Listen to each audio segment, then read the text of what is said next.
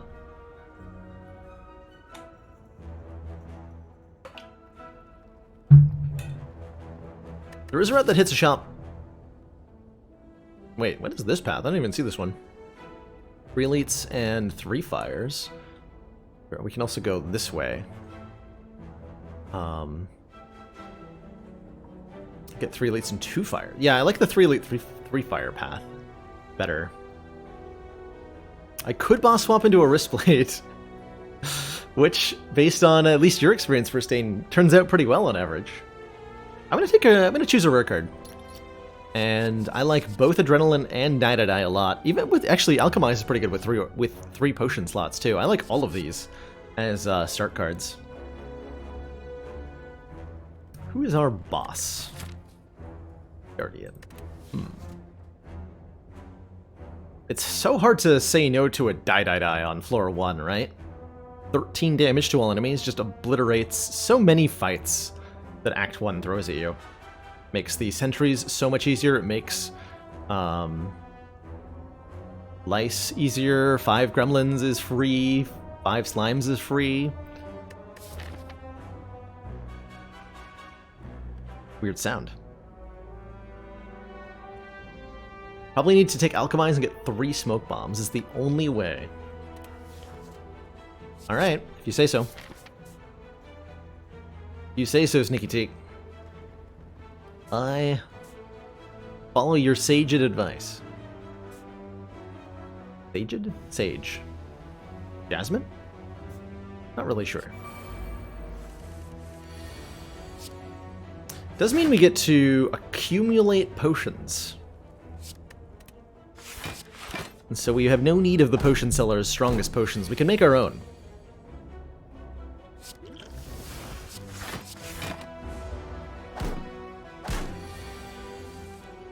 Unfortunately, this fight has turned out a little bit lousy because of our draw ordering, or, well, actually more the attack pattern that we got was rough. Nothing to do with our draw order.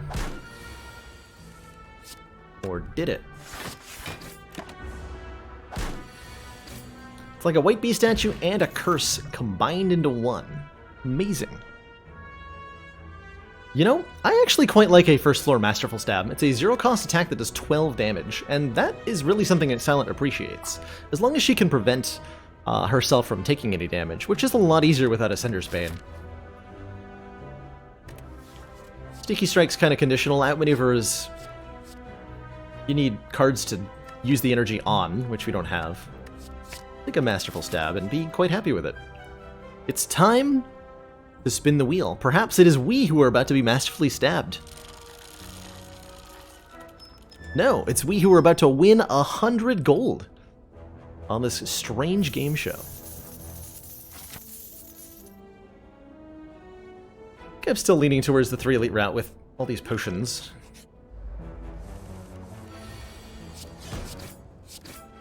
Only take Sneaky Strike if it's the version with Tiki Sneak.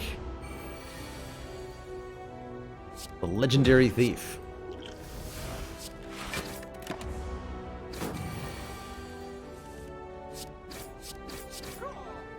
Gear and Strength Potion together are very nice. We'll leave that Skill Potion on the ground where it belongs.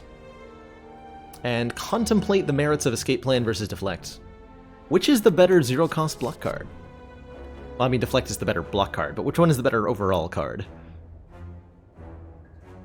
Escape Plan replaces itself, and that's a big deal. Almost never bad to have an escape plan, and most of the situations where escape plan are particularly bad aren't too bad on Ascension 5. For example, Gremlin Knob's not going to punish us that much. I'm not really worried about a Gremlin Knob right now. We'll pick one up. It's going to do not much. Pretty low impact card in general, but I still love it. As my own child.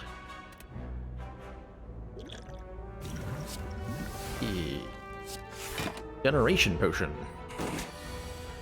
Appreciated.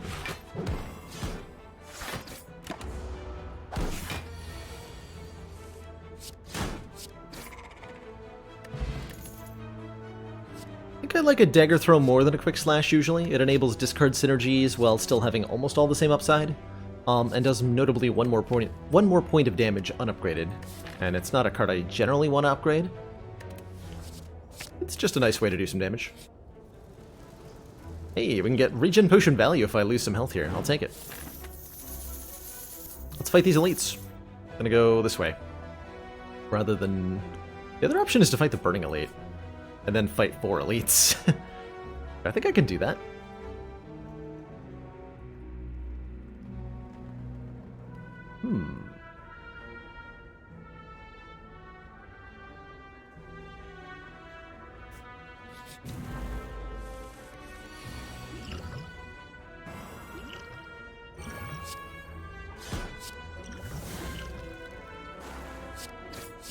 That's about as good of a turn 1 as we could have possibly had. I think we'll be fine.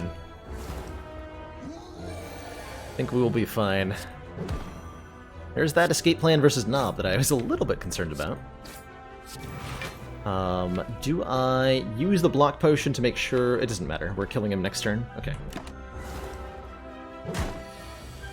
Not matter. And then do not kill with strike, kill with poison so that we heal 3 more. Anchor gives us block on turn 1 with our Ring of the Snake. That's excellent. Phantasmal Killer is not my favorite, but you know, with a Masterful Stab and an escape plan, maybe a choke is a decent way to get some damage in. Whenever we play a card this turn, the enemy loses 3 health. I'm kind of in for that. Kind of in for that. And then our upgrade maybe becomes the Alchemize, so that it's free. I've been liking choke quite a bit. And it works really quite effectively on low Ascension as a front-loaded / scaling damage hybrid card for Silent, I think is the best way I could describe it. Some weird hybrid card. I want another card pick. Or do I want an event here? Guilty Pleasure Choke Pick.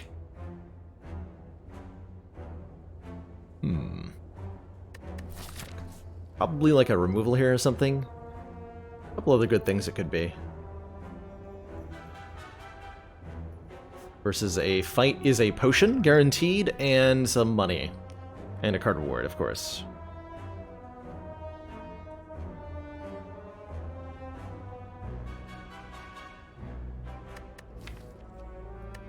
Take the fight.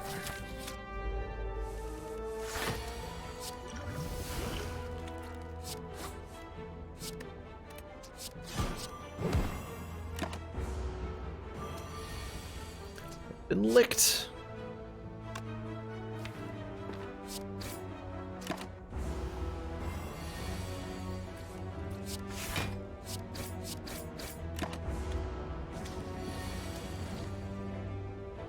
Think for the rest of the fight, huh? Well, unfortunate. This part might be difficult. With our limited damage output.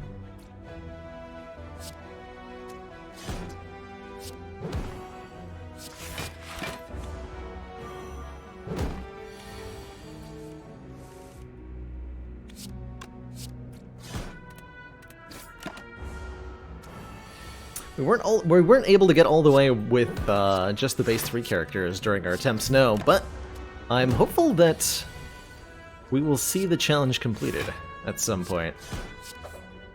Been really, really great stream content so far, so I have no regrets or qualms about the amount of time I've dedicated to it. So many people have expressed that they really enjoy the latter content, and it used to be... There was a time when streaming Spire, if I did anything other than Ascension 20, I'd see comments in the chat like, hey, why aren't you playing 820? What's going on? And now whenever I'm not doing the ladder streak, I see comments to the effect of, hey, when's the next ladder streak stream? I'd really like to see more of that. So it's really collectively grasped a lot of positive attention, and I am very grateful for that, because it's very enjoyable to do.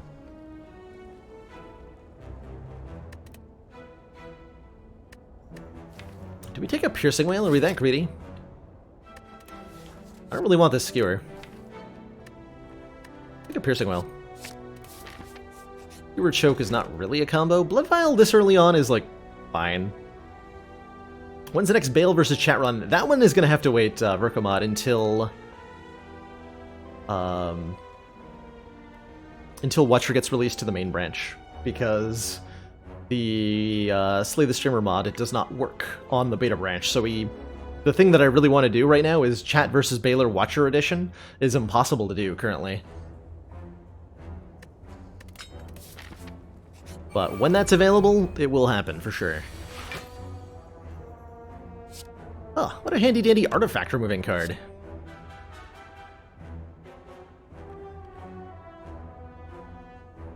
Which means Chrono's slacking off. I guess in theory he could probably make it work. There's not a whole lot of reason to do that, given that it would like continually break. Like he could make it work for a particular beta patch, but how long would that last? Not too long, I don't think. You know what? Yeah, let's give this a chance.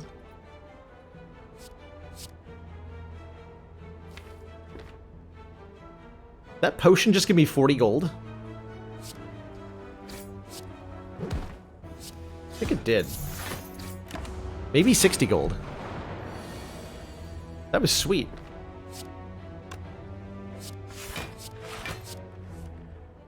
Shuffle here.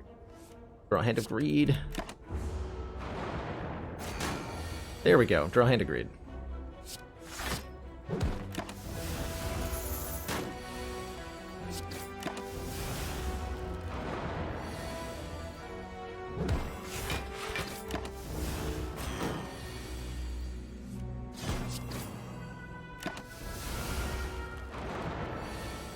$60 gold colorless potion. Amazing. And speaking of potions, we now get one after every combat guaranteed. Is this the world's best Sacred Bark run? I hope so. Like Sweep. Heck yeah, like Sweep. Although a second escape plan with our choke is potentially pretty good. I like the guaranteed weaken and solid block of Like Sweep. Only potions and no striking. 356 gold. Thanks for that Hand of Greed.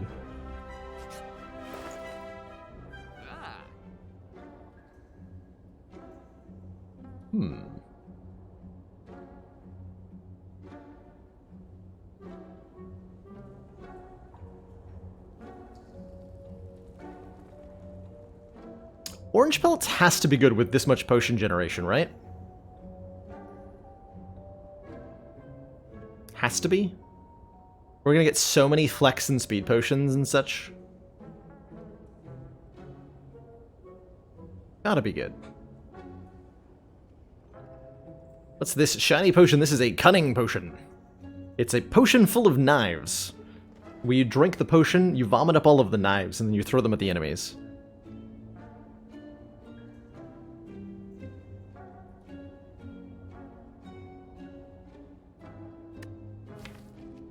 I'm wondering if we want to take a well-laid plans for the Retain. Retain Leg Sweep is generally pretty good, and it's very good against Guardian, too. And it's a power so that we can trigger Orange Pellets, and it lets us retain things to trigger the Orange Pellets. Okay, that's enough reason to take both of those. Removal or, like, good stuff? Predator is not bad. Predator is not bad at all. Card removal is pretty good. I think I would like to get ahead on removing the strikes of this deck, so let's do that. And I will take a Predator, because I think I like the card draw of it. Maybe we'll find a way to spend the energy. Maybe. No guarantees, though. The Predator over the Choke. Choke slightly more damage, the Predator is next turn card draw.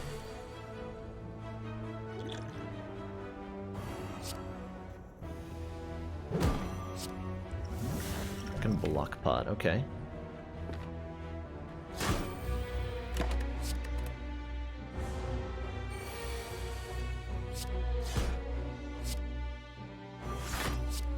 Do want to prevent myself from taking any damage if possible, so that we can play Masterful Stab.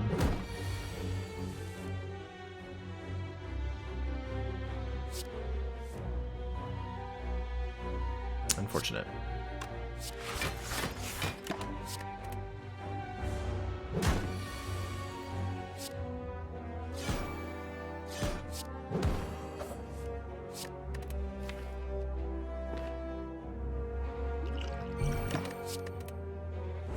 Blocks the dex debuff, so I can continue to not take damage here.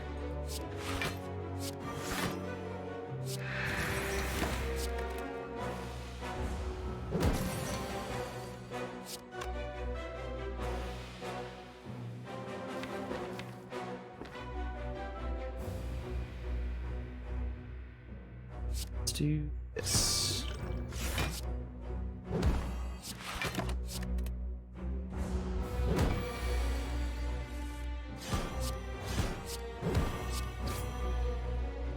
Good stuff. Ornamental Fan says when we play 3 attacks in 1 turn, gain 4 block. Gives us more reason to lean into card spamming as a strategy, which Choke is already incentivizing, so I'm pretty okay with that.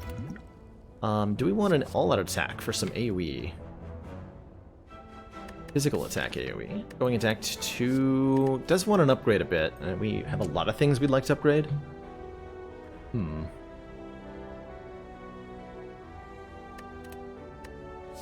Not sure if once. Already have Retain. I'll pass on it. Don't think it's going to scale well as we get on later into the run. Duplication Potion. We can use that with Alchemize to get a different potion if we want to. Although I think the Duplication Potion is itself very strong most of the time.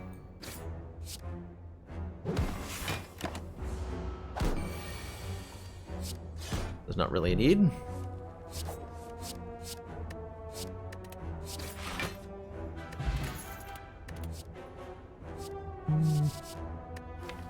Pure mediocrity.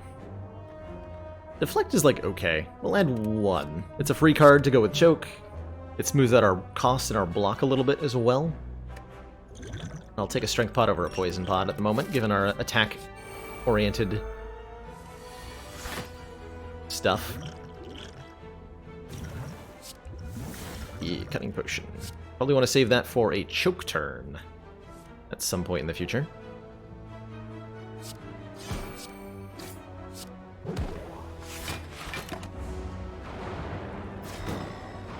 Only need to strike to KO. It's perfect.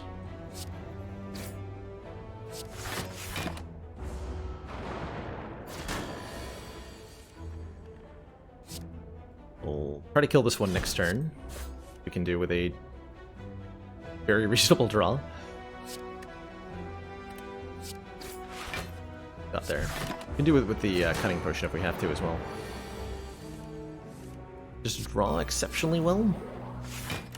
Say none of the above, please.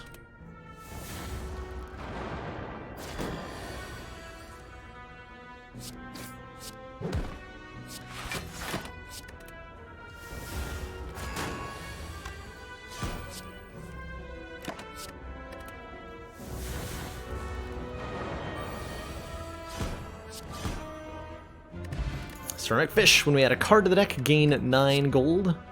We want a Backstab. Maybe? Probably. Deck feels like the kind of deck that wants a Backstab. I think a Backstab helps us through hallway fights a little bit easier. Which means we can save our potions for the impactful stuff. Given that it feels like... we're gonna upgrade both plans. Looks like a strong start. It's a pretty strong start, Pearly. We have potions for days. Is what we have. Potions for days.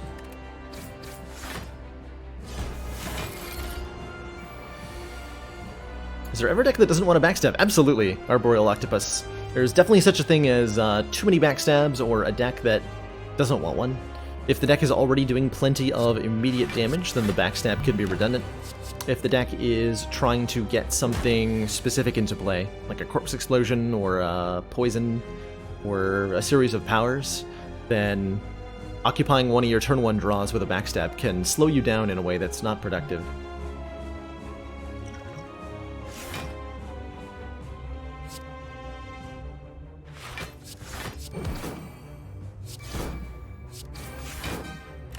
These two.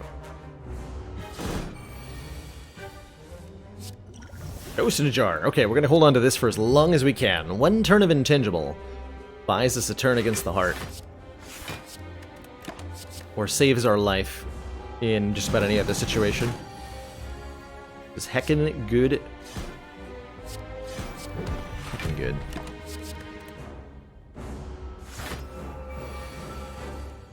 Destroy.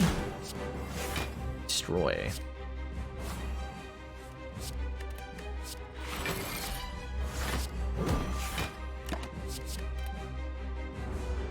Going Dozy Lion.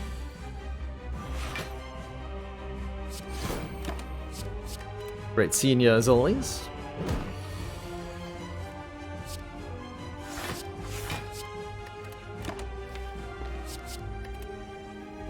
Damage output's a little low here. It would be better if I didn't refuse to use my potions, but definitely refusing to use them.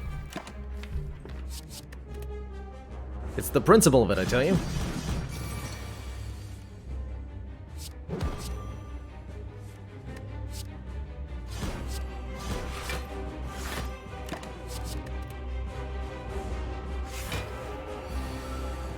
That's possible.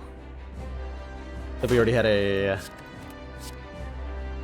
The first silent run of this ladder strike used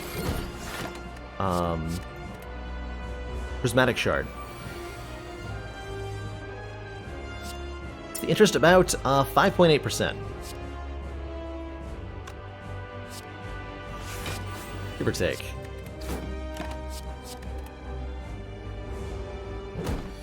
Fluctuates with the economy, of course.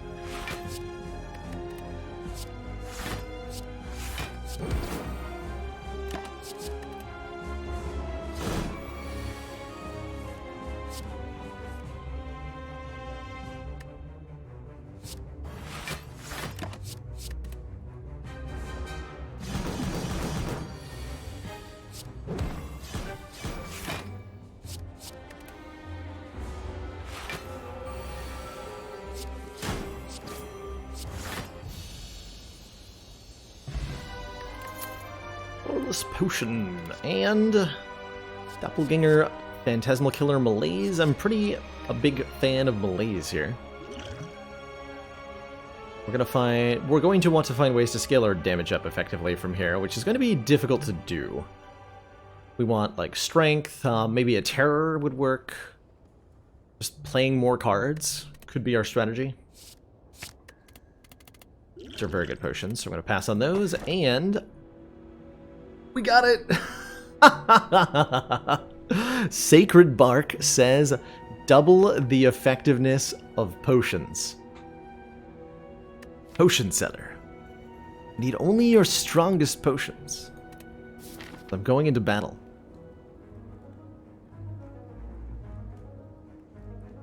Alright. What can this deck do? Commander, one of our most Face valued Rune supporters says continued support of the XCOM. Thank you so much for the project. 7 months of Tier 1 support.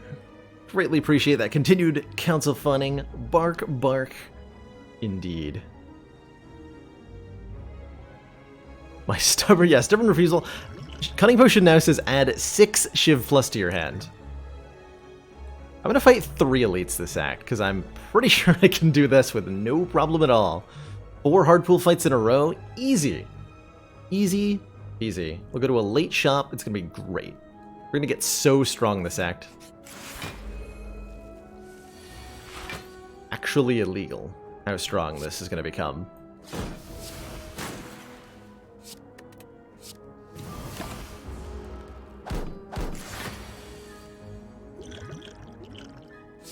Okay, but I have to start using the potions on stuff.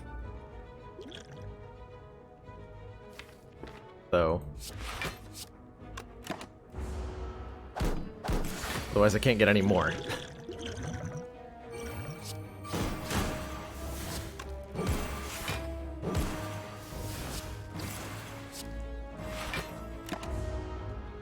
And boy is it satisfying.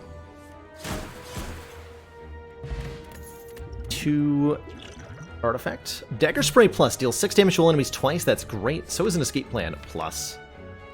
I think I want the Dagger Spray Plus, so we don't have any AoE, and that's a better form of it than the all-out attack we passed up on. It's only slightly worse than Bite. Is Bark stronger than Plus Energy with this many potions? I think so. I think so, yeah. Using the artifact here to block this frail. Oh, I also Dex Pot. Yes, because otherwise I'm taking... actually, hold on, am I? Yes. Oh, I can also remove the frail with the orange pellets. But you know how it goes. You know how it goes.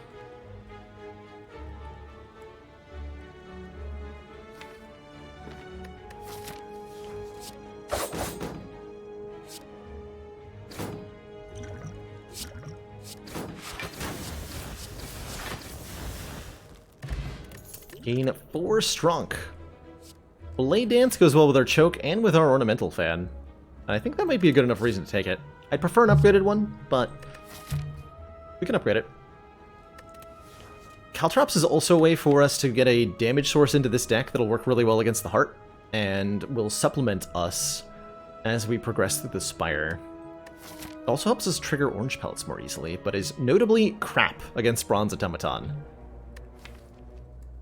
No offense, Caltrops, but Bronze Automaton only attacks you 5 times every 6 turns. So it's doing, against Bronze Automaton, it's doing like 4 damage a turn on average if we upgrade it. That's just not very much.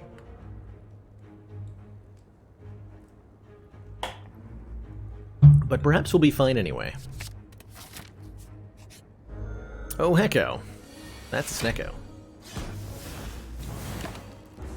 Snecko with a malaise debuff applied to it.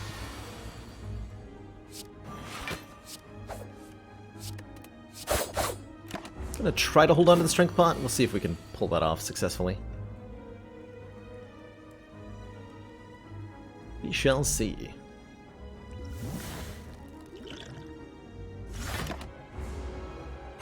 The full block.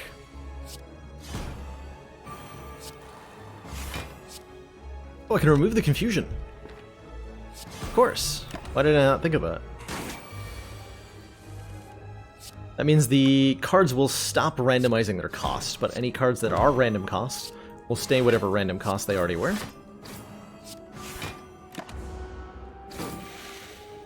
Get a duplication potion again. Flying Knee plus. Already at 25 cards.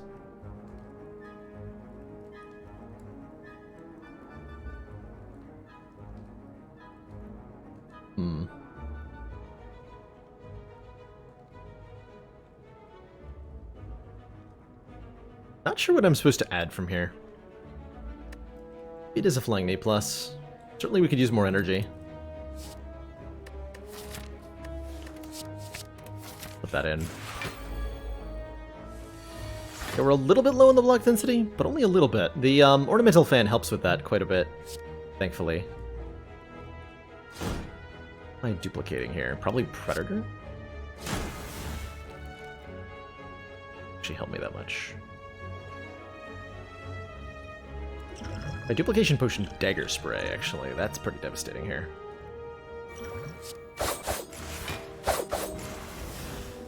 Well, that's extremely devastating.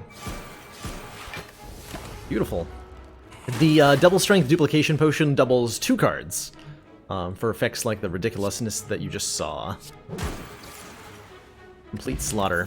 4 energy potion. Crippling Cloud is our first chance at poison. That good enough reason to take it?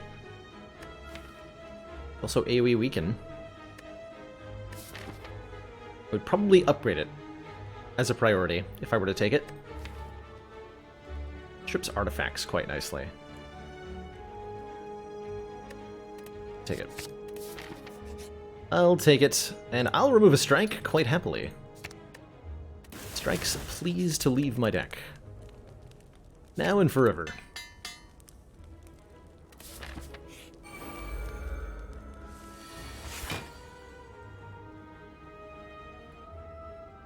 Good enough energy potion. I think I am going to use my strength potion here. Let's just gain 4 points of strength right away. So that I can easily cleave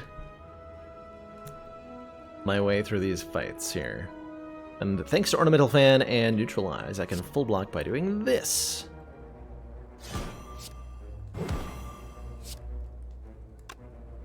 About 15. Wizard out.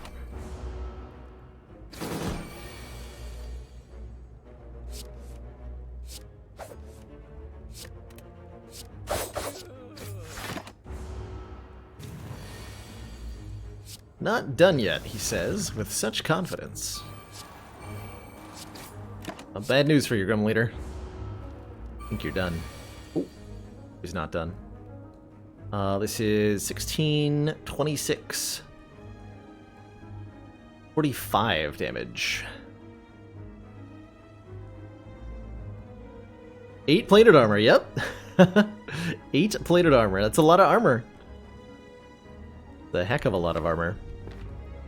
I think I'm going to use the energy potion here with our melees.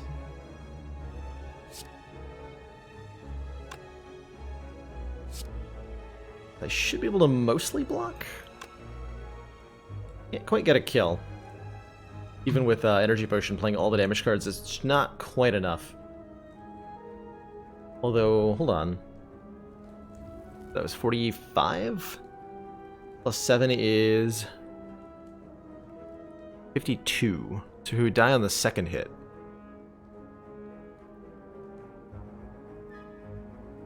Okay.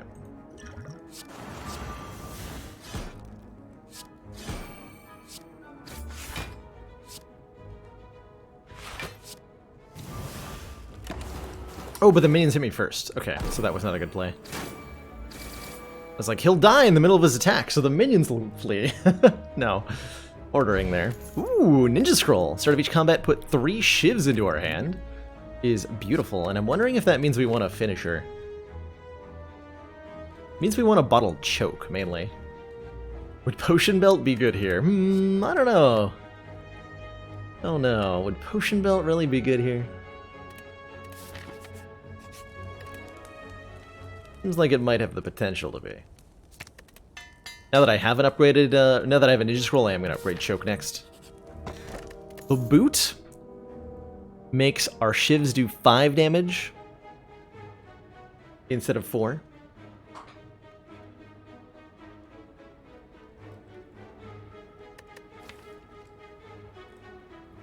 Well, I might, you know, I might take the blue key. Yeah, probably. Say it like that, it just doesn't sound very impressive. Oh, I got bad news for slavers here.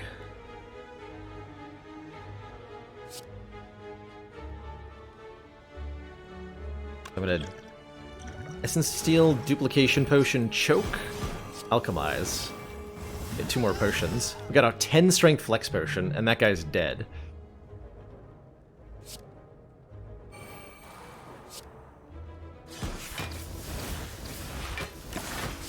And 8 plated armor.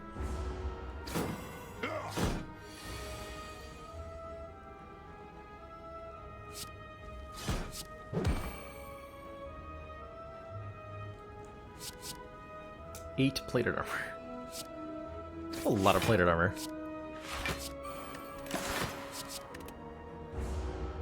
Slightly different ordering. I could have done a bit more by removing the weaken with the orange pellets. Did not cross my mind. Did not think about that one.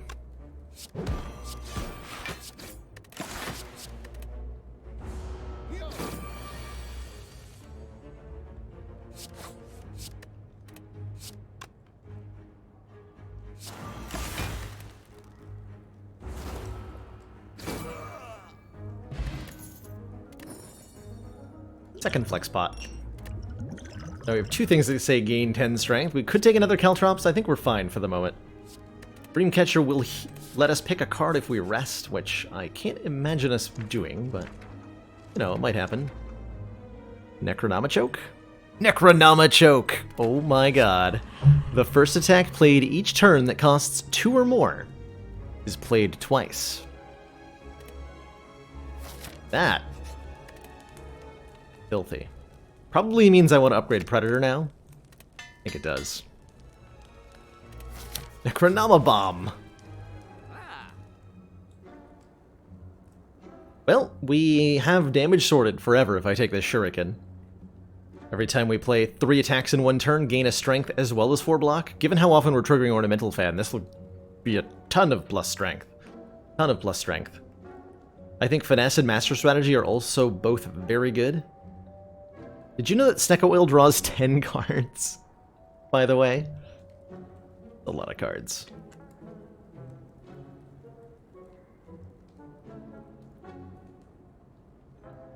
Oh, also we have orange pellets, so we can keep the strength from these potions.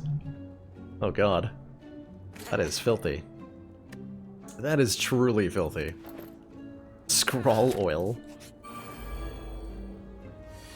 From only the juiciest scrolls.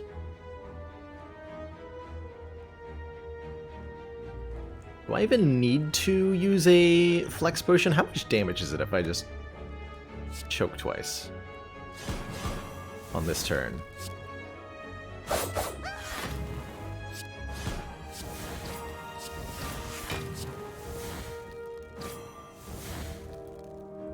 $119.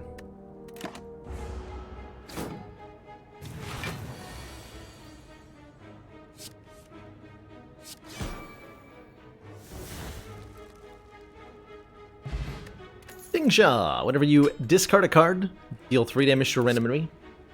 That Blur Plus. Deck is bonkers. More accurately, our relics are bonkers. The deck itself is, like, fine. The relics, though. Let's take a Blur Plus. 8 block, retain. We're struggling a little bit with our block. Woolly Plans is nerfed. Yes, it is. Tragically, criminally, cruelly. It is.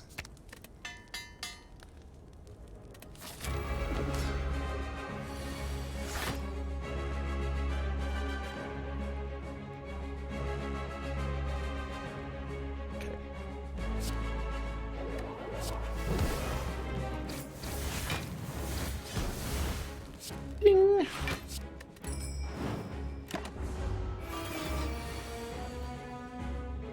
Okay.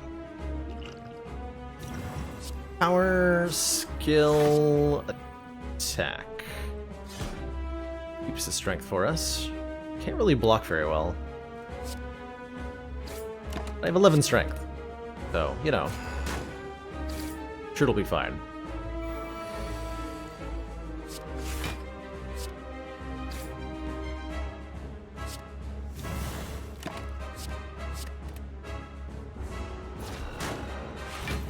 We may end up needing to use the Ghost Jar to survive Hyper Beam, huh?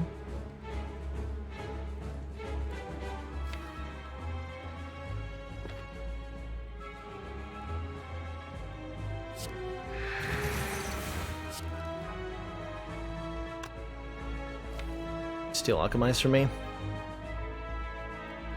No, you're not. No, you're not.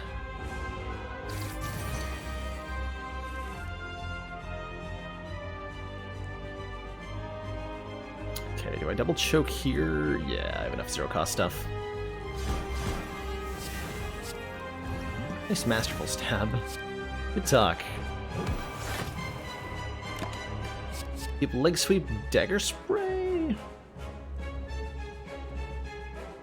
See if that's enough block.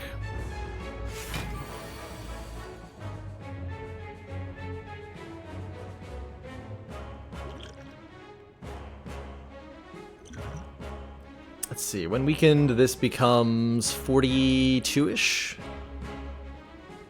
43-ish? 43.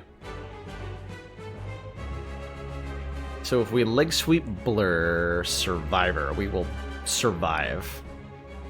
Rather just try to use a potion. I'm going to try to Power Potion, see if we can get a Wraith Form here. Or some other way to block.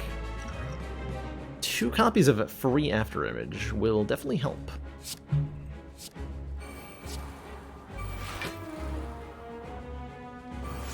Yeah, that makes me feel a little bit more comfortable here.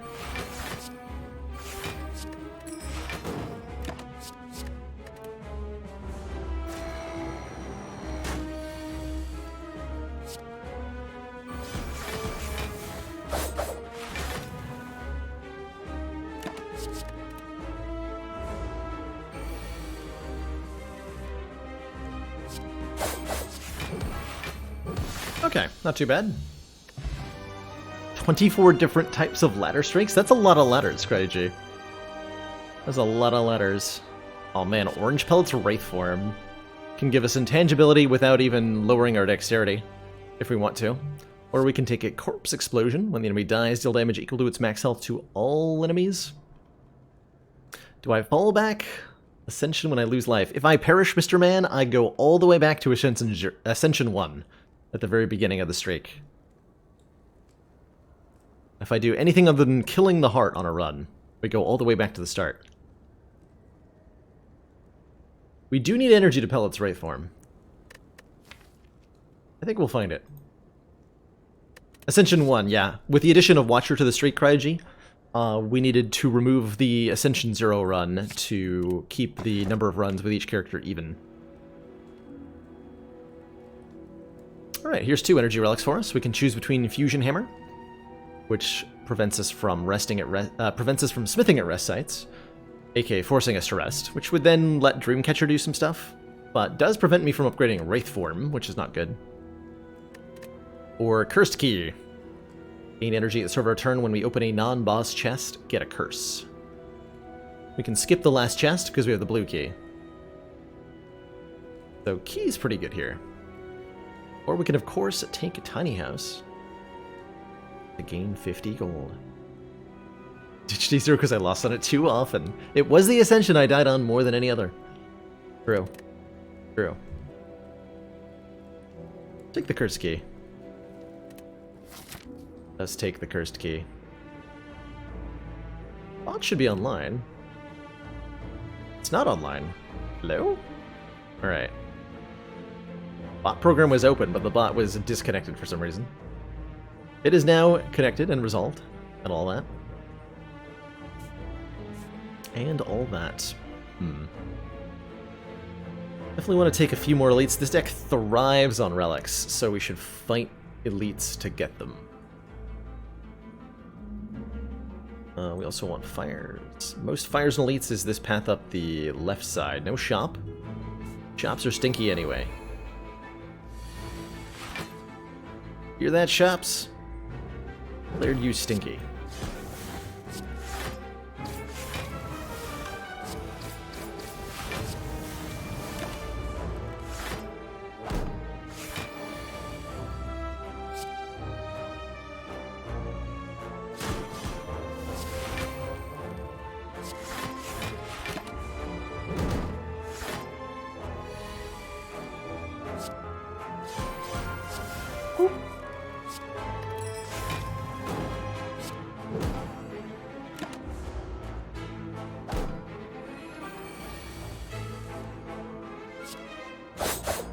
Crippling Cloud kind of sticks out like a sore thumb between all the strength cards for physical attack cards.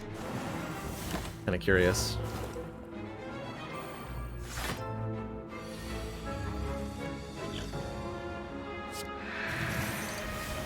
Sure, I'll swap out a potion here.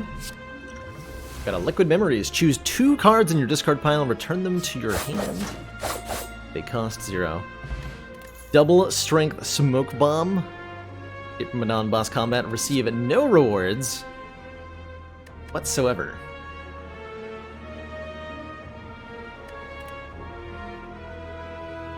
There's like almost okay. There's a riddle with holes when you want one.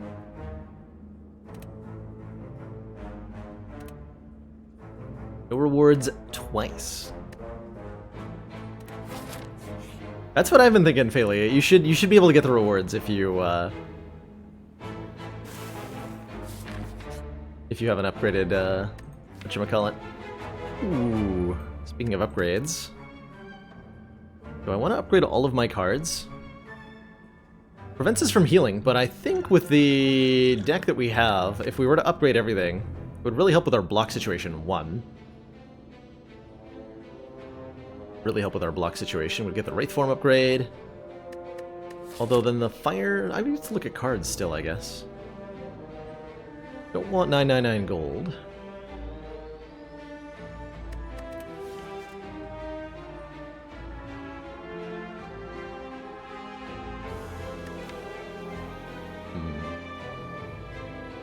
We're fighting Donu and Deka. Those 2 are going to be tough. Other option is to get... Is it 100 gold? Or is it 50 gold? I think they nerfed it down to 50 and then 25 after per bosses.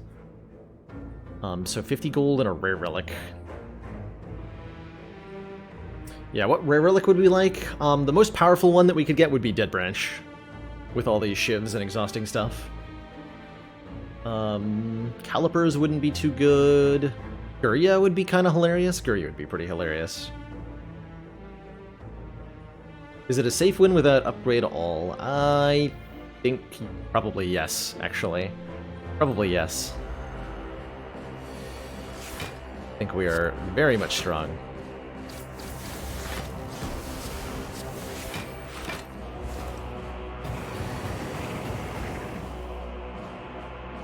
Next event will be the fountain of all the curses. Curly Whirly almost assuredly is not lying to me. 100% truth. Verified.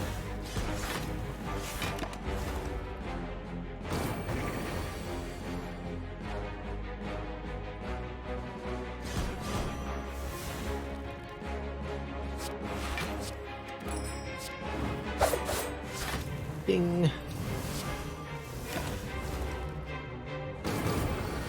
Poor Hexaghost never stood a chance. It was a bird-face turn. Whenever we play a power card, we heal for 2 hit points. Guess that's alright. I promise I will never die. Such a good one. Alright, I think our current potions are perfect. So is a glowing tesseract. Secret weapon's pretty good. Any sort of free card draw is ideally what we're looking for here. We didn't find any, but we did find a panache. 10 damage every time we play 5 cards to all enemies. Do that sometimes. Metamorphosis could be kind of hilarious for 3 random attacks into the draw pile. I'll take the panache. And I'll take the secret weapon as well. Secret weapon is also very good for making pellets happen. The large chest. Crack this one open. I think that was worth it. We got a shame, but we also got an incense burner. Every 6 turns, gain 1 intangible. These, can't show it now. This is the largest of the 3 chest types, so I knew that this contained either a rare or an uncommon relic, and based on that, decided to open it. Pretty happy with my results.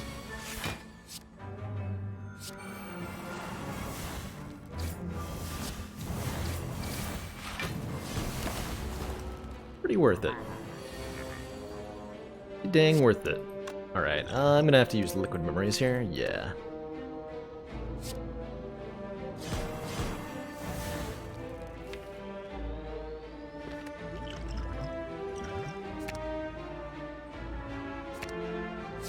The dreaded triple choke. Move thought to exist only in theory. Now on display for the world to see.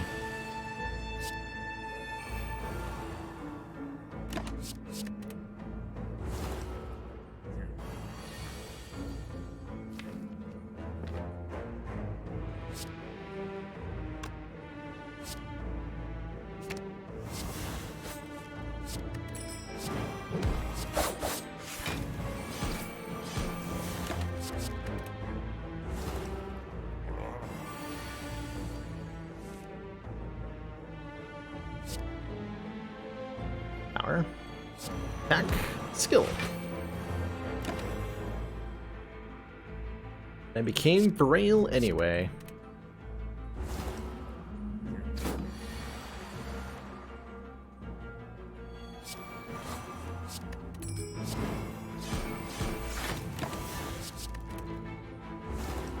Guess I was supposed to play that deflect for slow value. Minor optimizations I could be making here and there. But shouldn't be mattering too much in this fight. Vajra gives us +1 strength, exactly the sort of thing we've been looking for. Or upgraded attacks and defense, we don't really need those. We're okay with Adam, thank you. Get our Wraith form upgraded as a priority here. Panache might be my next upgrade, not actually sure about that. We take 2 elites over the shop, we go to the shop in Act 4, and we're happy with that.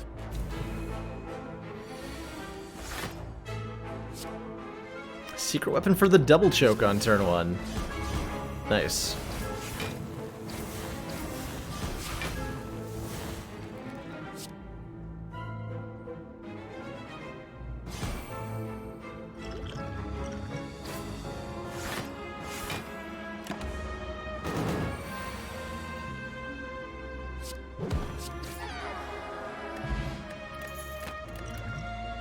Not bad.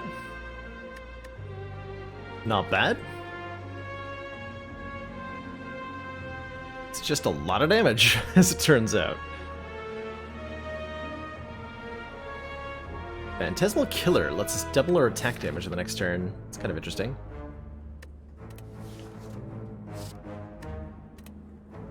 We've been offered a lot of unupgraded Predators, and I've been saying no to all of them.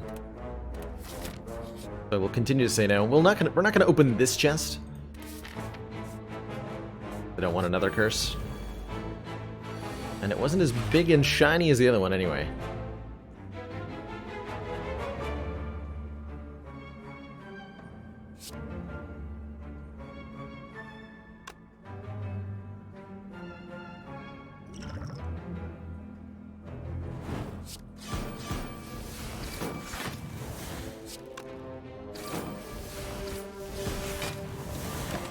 Convenient fire potion.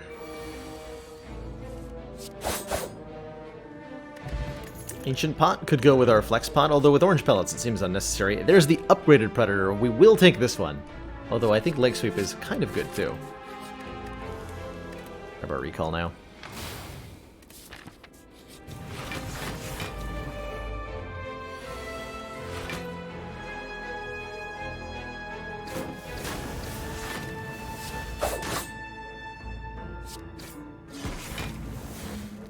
Got him.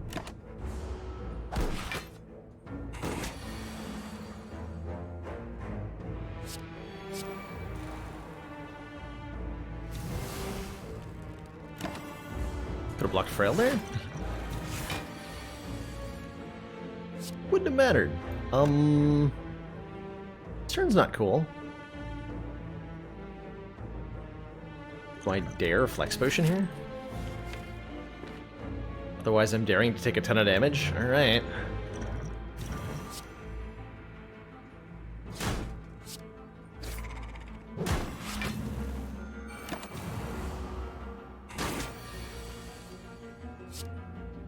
Wraith Form for the 2 hit points.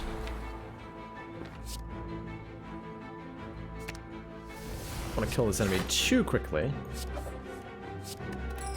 Oh, I killed him too quickly. Forgot about the Tincture there. Hey, finally, a Footwork Plus. Gain 3 dex. I will super take that. Super take that. I think I will super use my Power Potion here, too.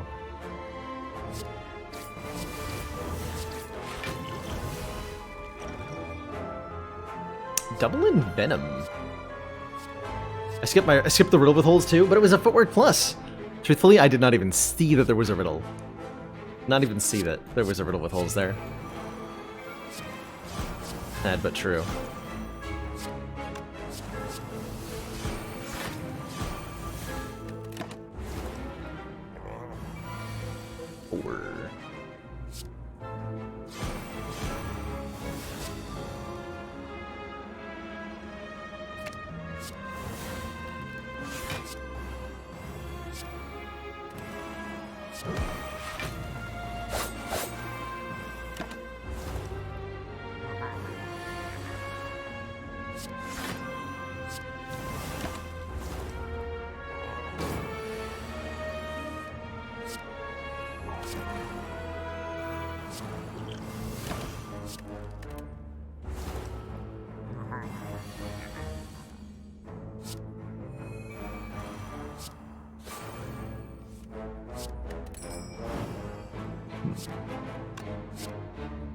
Will choke Predator or double Predator choke? Don't think either one of these kills him.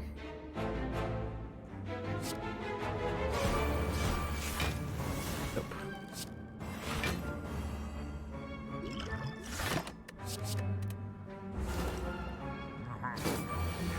Nope.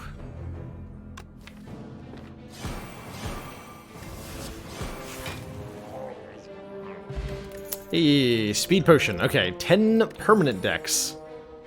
Will go a very long way. Do I want one more Piercing Wail? I think I would like one more Piercing Wail going into the heart here.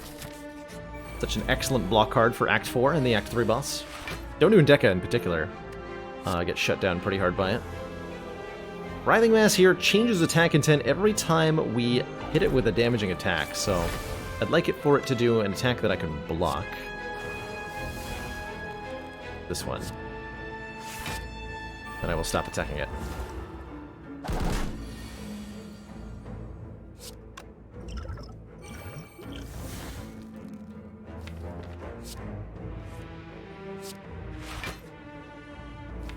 It's about the best. Give me the card draw. Demand it. Okay taking that damage? I'm okay taking that damage. If we hit it again, it might give me a curse. I don't want that. That curse. Oh, thanks, giant mass creature. Dagger Spray can switch it away from curse and then back to curse, so the only guaranteed not get cursed move here is strike.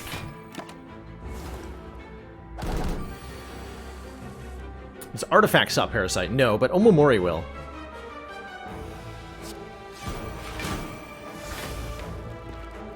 Omomori certainly will. Yeah, another power pot. Perfect. Dash plus with a Necronomicon. Yes. Yes to that. I think upgrading Panache is pretty good here. We're going to be fighting 2 enemies in the boss fight, so upgrading our AoE seems useful to me. Do it on turn 1 even. How cute.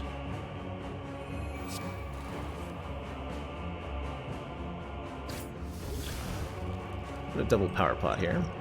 Double after image or double 1,000 cuts?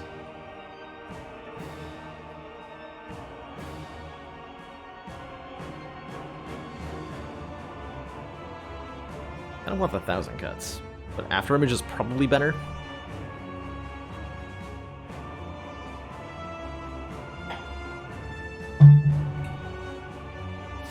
We kill them so fast if we go double 1,000 cuts.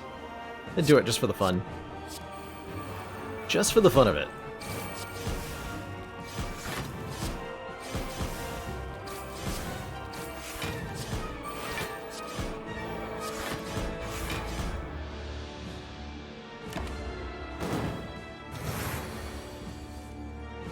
We do end up in situations like this a little bit of the time, but I can Secret Weapon for dash. It's played twice.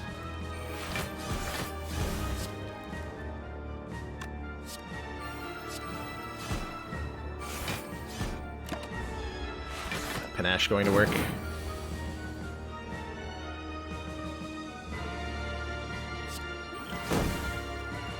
Ocean. There's our footwork. Some damage here. Is A-okay. We will want to line up Incense Burner, if possible.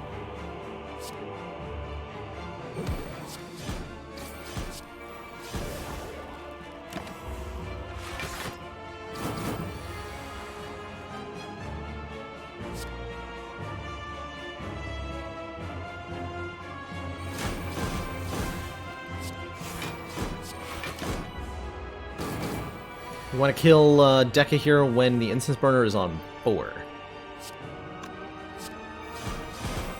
I think we can set up.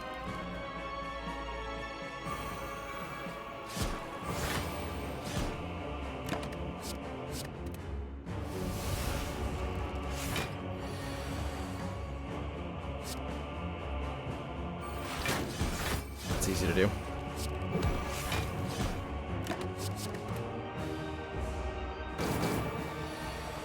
Yeah, we want to be intangible for the second turn of the Spire Leads, that's right. So that means doing it. We want to be having it on 4 for that. To block the 10 times 4 of Spire Spear in particular. There we go. Short work has been made. To thump, a deep pulsing dread can be felt throughout the room. Is this the heart of the potions? This the source. This mysterious dexterity. Between Blood Vial and the other stuff, I think we'll get healed to full, so I'm going to upgrade here.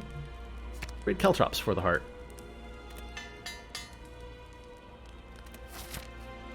When was the last time I forgot to take a key planning on going to Heart? I did that on one of the Sunday runs recently. Completely whiffed. We could get even more decks with this deck spot. Weird.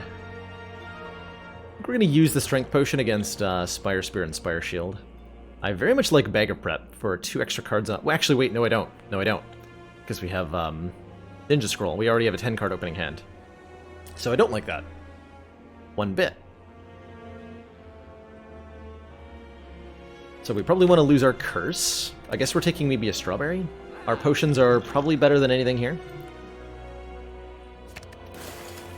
Do I take the Swag Shard? We can Nightmare Wraith form. I suppose that's pretty good, huh? Seems pretty good. Take the berry then. And that should be good. Don't need anything else here.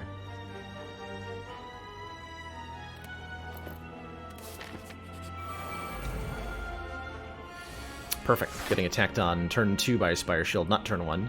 Nightmare the Alchemize.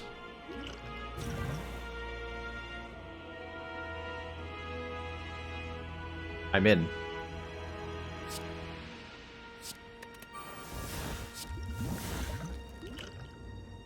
I'm in.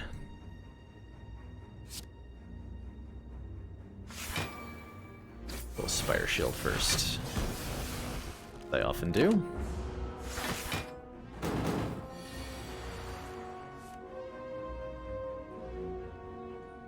Yeah, Jar always ticks at the start of your turn. Every turn. Precisely. Oh, we can get the dash back, but it won't be played twice. I think we're keeping explicitly these 2 potions for the heart, so I'm going to use a bunch of stuff right now.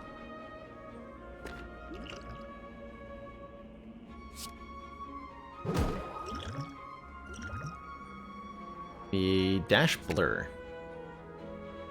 To play again for free here. Be vulnerable.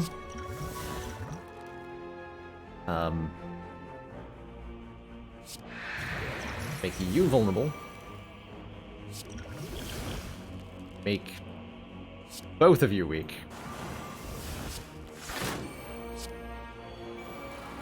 And yeah, good stuff. Has science gone too far?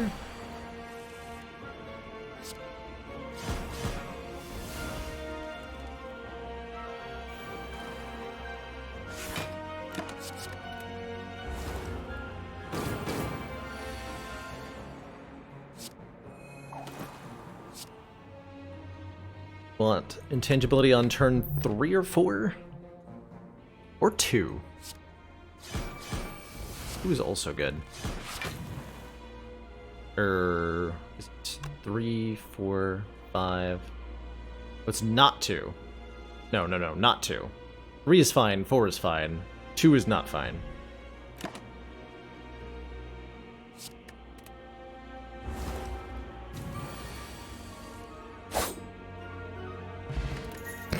Paper Crane. Enemies with weak deal 40% less damage rather than 25%, so we have Paper Crane and a 6 weak potion. We can just throw at the heart immediately.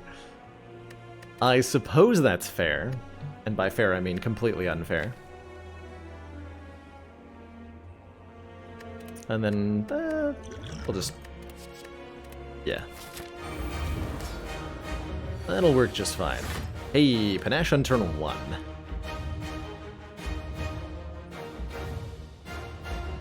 Alongside my double to choke on turn 1. I can secret weapon for Masterful Stab. In. Yeah, easy purging the Dex Potion, right?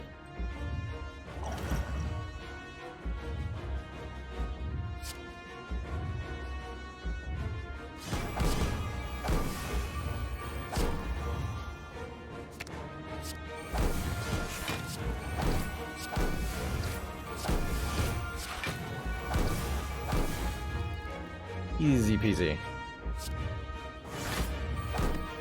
We did almost 200 damage on turn 1. That's a pretty good start.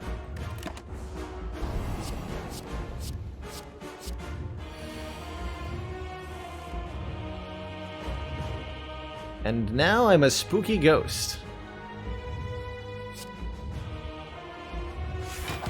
I think. Hey, we can even block the decks down. Well, that's just convenient.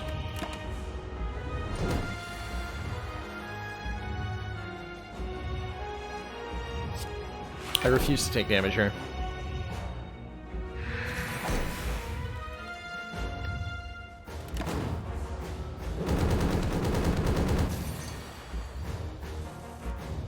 Nightmare Blur? I have to take now I can defend Nightmare the Blur. Haha. Yes. Let's do the Blurricade. Oh, what's that? I'm still intangible? Wrecked nerd.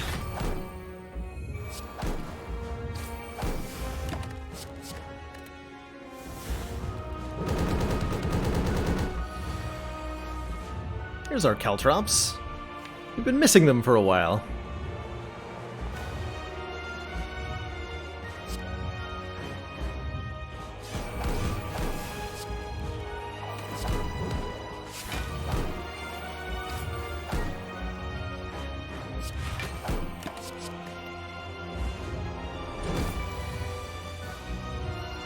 Okay. We want to strip more artifact.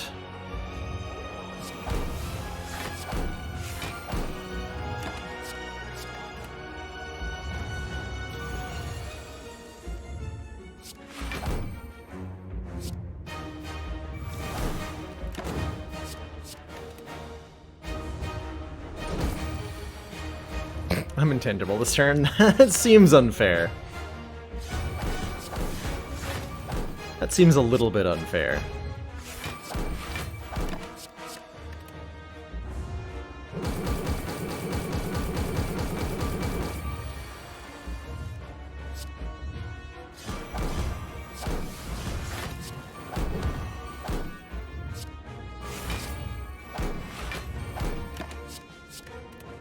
Man, those choke turns do so much damage.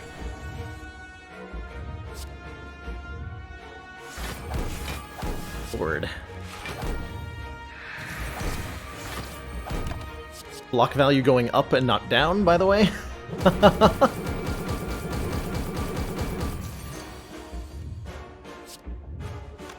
Hiya!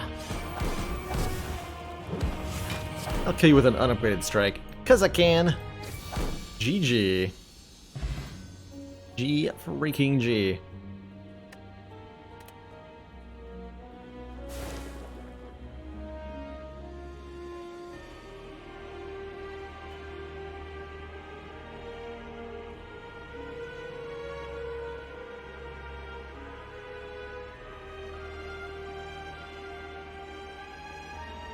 Be free, ghost friend. Live freely, or I guess die freely? Enjoy. Thank you so much, Sneaky Teak, by the way, for encouraging the Alchemize pick on floor 1. That was about the strongest tour de force I've ever seen out of Sacred Bark. Really, really impressed with its performance there. And the double strength potion spam. Pretty good. That was pretty dang good.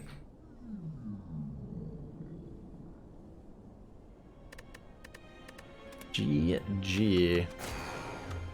Alrighty, before I jump into the Ascension 6 defect run, I'm going to take a short break, refill my water, stretch my legs, grab a quick snack, but when I return for cozy, Lay the Spire action. Did I end with full health? Yeah, we perfected the heart on that one. Didn't take a single point of damage. You know, like you do. Anyway, I'll be back in just a few moments. Thanks in advance for your patience. More Spire to come.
Alrighty, everybody. We are back. Thank you so much for that moment of patience. Watcher is not fully released yet, Mr. Man, but she's basically feature complete. She's got full art. She's got a full functioning card set.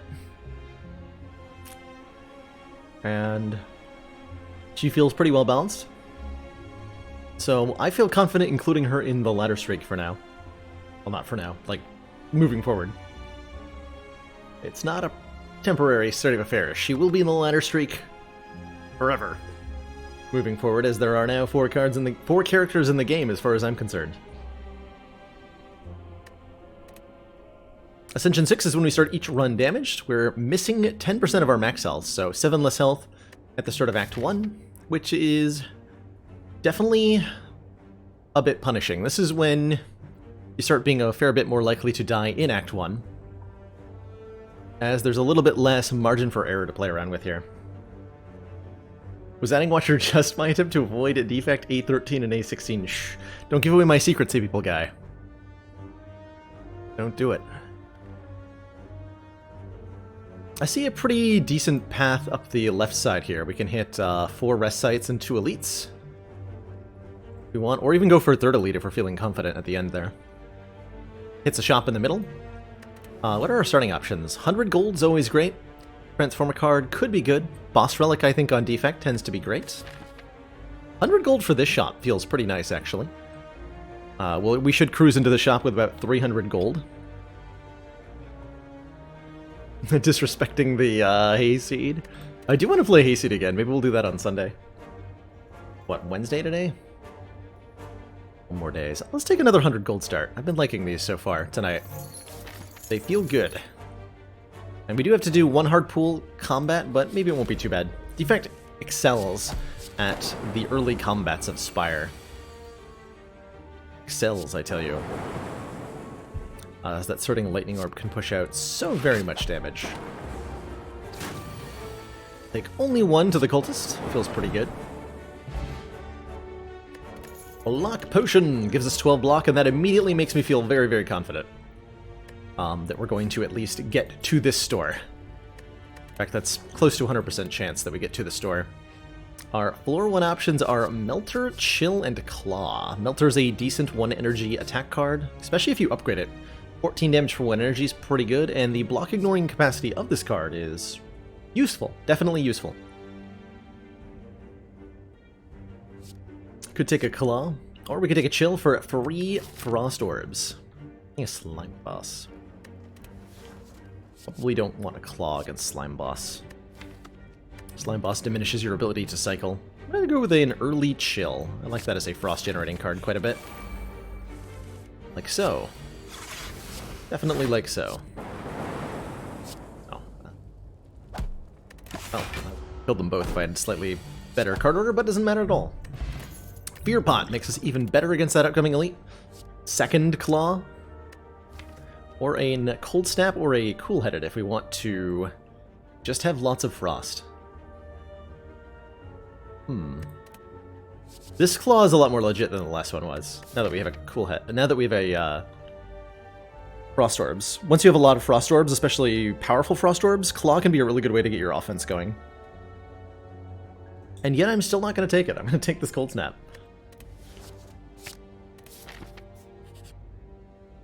Got a bonus shop.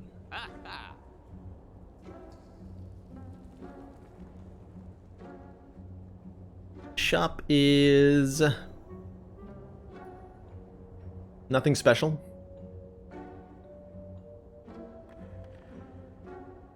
I might not even want anything here. We could remove a strike and I would be okay with that. But there's nothing exciting here. And if we save up, we can afford a rare relic at this shop. Actually, is that true? We need 300 gold for a rare. What is the average gold? It's 10 to 20 normally, and then elites are plus 15 gold.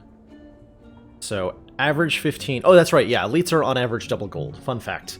Elites are twice as much money as a hallway reward. Hallway rewards will give you an average of 15 gold each. Elites give you an average of 30 gold each. So we can expect to gain 60 gold which would be 289. So we would need money out of the chest, which is a possibility, to be able to afford a rare relic at the shop.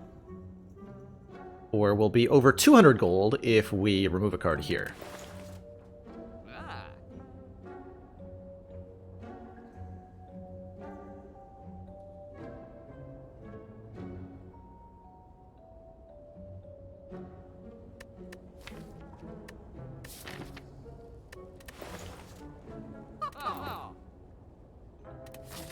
Save our money. That's the choice I make. Hopefully it'll go well. Just that Lady Barbin for damage. Looks like a flawless Jawworm, which is not something you often get to do. On any Ascension, Jawworm is pretty punishing.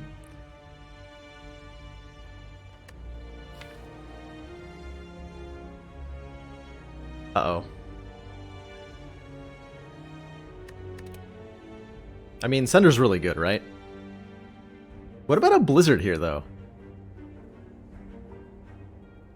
It's not like Sunder's, like, just really good. We have a frickin' Fear Potion. We take the Sunder, we upgrade the Sunder, and we just clobber anything in our path. Blizzard could be neat, though. Blizzard is a way to do some AoE. And the one card that really enables Blizzard, that I think you really need for Blizzard to be good, is Chill. And we have a Chill. Let's give Blizzard a chance here.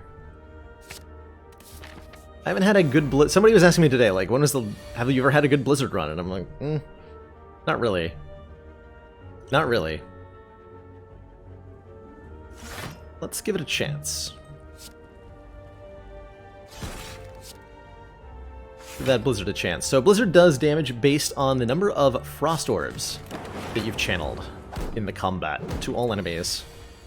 And the neat thing about Chill is that it summons more Frost Orbs the more enemies that you have facing against you.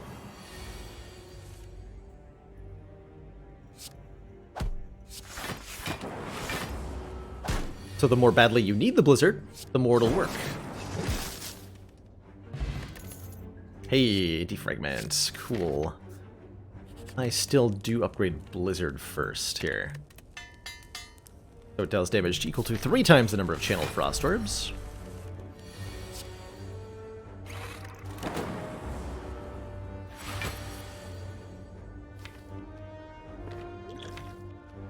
A decent enough start, right? We'll wake him up, yeah.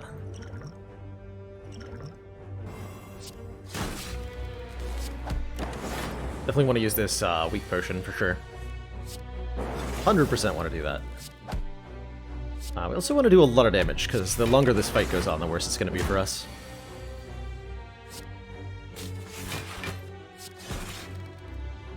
Taking 2. Take any. We're alright now.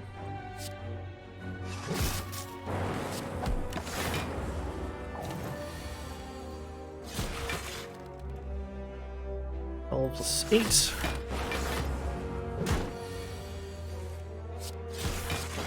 Okay, really good Legovillain fight. We got ourselves an Anchor, starting us with 10 block.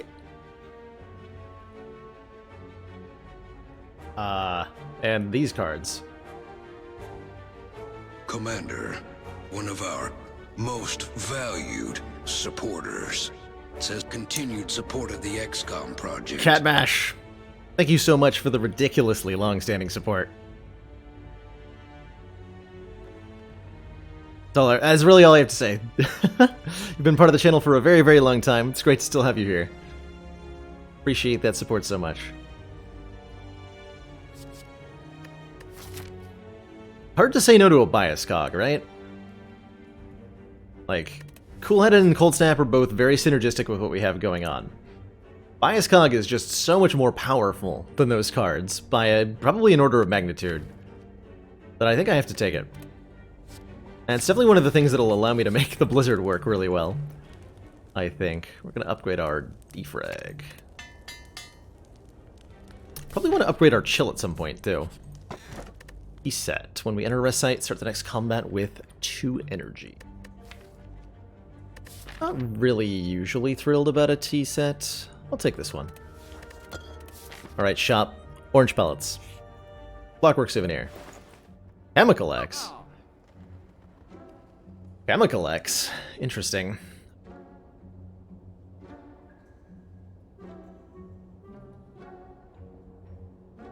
How good would a starting deck of 5 Cold Snaps be compared to a starting deck of 5 Iron Waves? A little bit better. Pretty comparable, but a little bit better.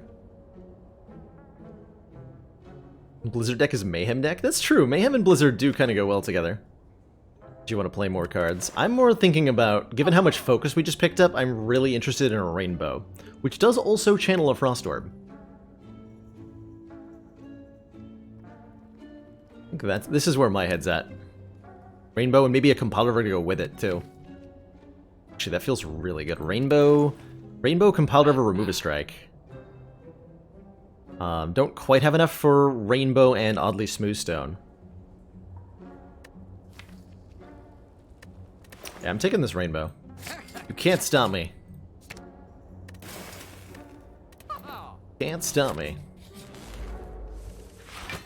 Yeah, that's a good feel. That's a feel-good Rainbow right there.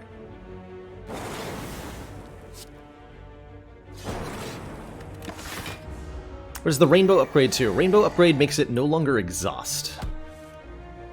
Which is pretty whatever. I want this Dark Orb in front. Also helps block. Next turn we can play both of our focus cards and we should win very handily from that position. Do I actually get to block here?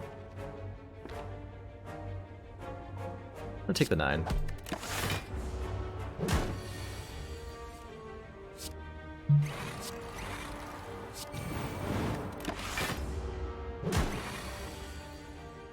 I did get to block there. That's alright. Oh, gold-plated cables. Our rightmost orb triggers its passive 1 additional time. Perfect with the heavy amount of focus that we just got. This is essentially like always having 1 additional orb, and that 1 additional orb is the same as whatever's in our front slot. Second Compile River, I think is probably pretty good. Bullseye could be good too. I grab the additional card draw here. Though.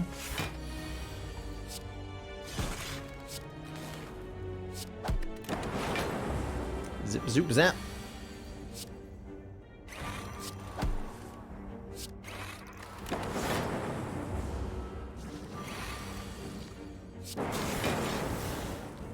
Freaking got him. Barrage, Leap, Hologram. Leap is some nice front-loaded block. I do like a Hologram to help get Blizzard back. Blizzard was almost as good as half of a strike. We take another Elite fight, given how good that's gonna go. Grab a Leap, like one more Elite. We should probably upgrade Chill soon.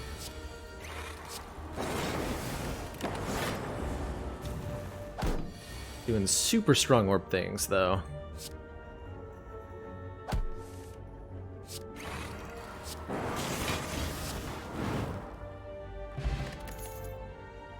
Another Cold Snap. Yeah, I think I want another Cold Snap.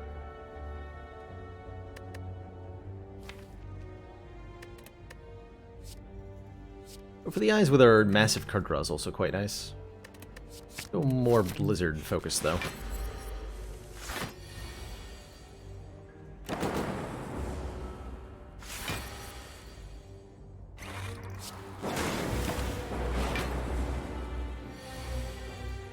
One bias cog coming on up.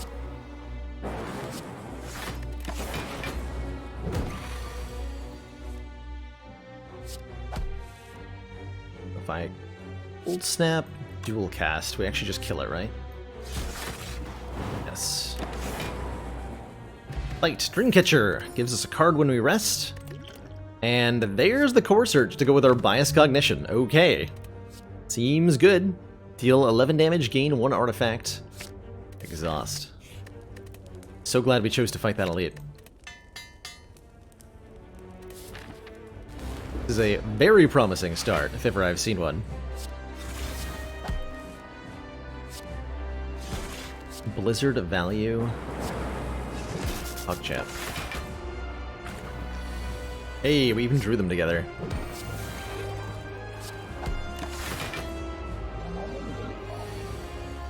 Pretty incredible.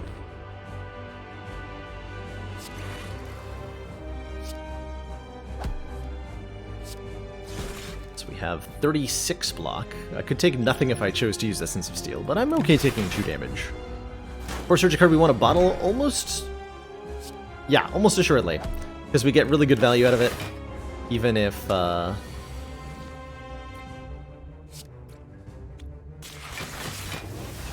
Even if I don't draw the bias cog within any amount of reasonable time.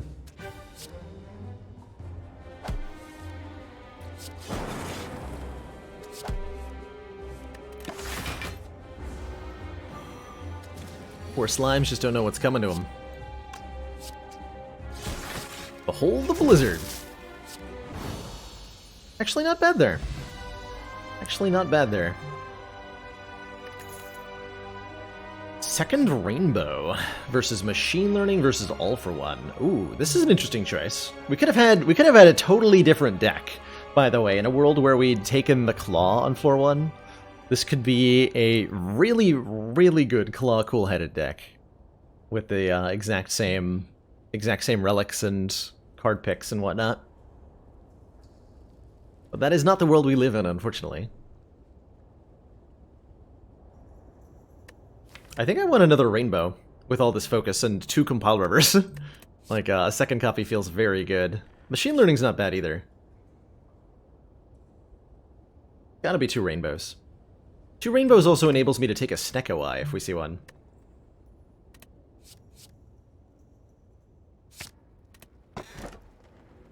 We don't, but we do see a Coffee Dripper or an Inserter. 2 turns, gain an orb slot. Let me think about that for a good second. Inserter slows us down in a lot of fights. It makes it very difficult for us to evoke the Dark Orbs generated by Rainbow. I think we do better in Act 2 if we take a Coffee Dripper here. How do we do in Act 3 with an Inserter, though?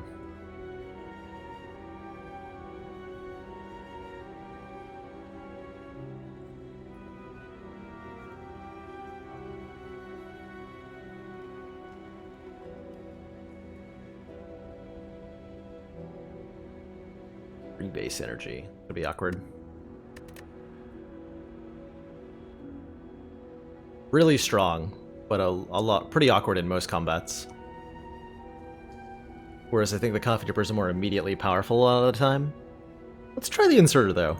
I think that's leaning more towards the direction we want.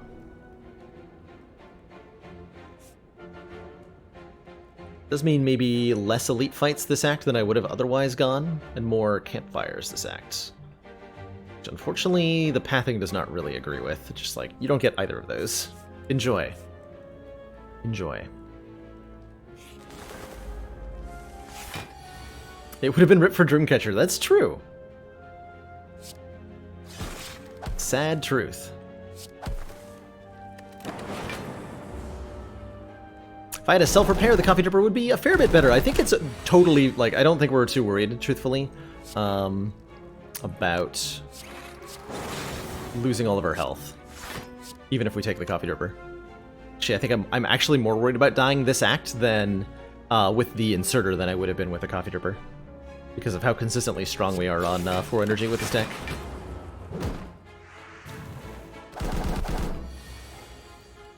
The Thwappo.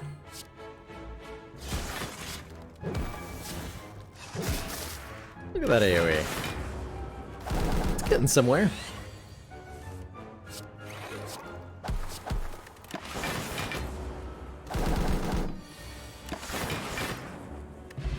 Liquid Bronze definitely appreciated. Claw plus. Man, this deck could have had so many claws. Do I want a Steam Barrier on 3 energy? I think I do, yeah. For a little bit more block consistently on the early turns. Pick one up. Move a card from your deck. Yes. Yes. I'll take out one more strike. Thinking about taking out defend soon.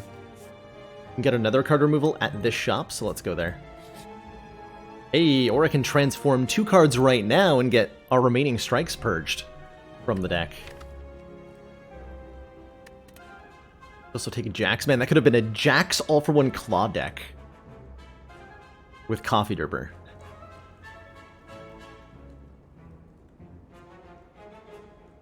This special relic is 3 strength on turn 1, not so great to us. Let's transform our remaining strikes, giving us a Heat Sinks and a Fusion. Hey, that lets my Compilers be better. Fusion's interesting here, actually. Fusion's interesting here. I think that was great overall, but Fusion's good. Is this trickery?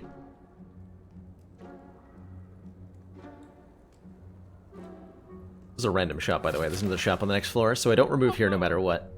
Maybe a loop? Maybe a turbo. Yes to a turbo, actually. Definitely turbo.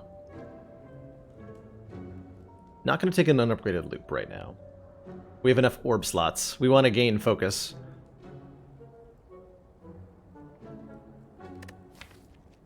Although... Maybe that's probably not true. We want to... save our money. There's another loop! My god. The value.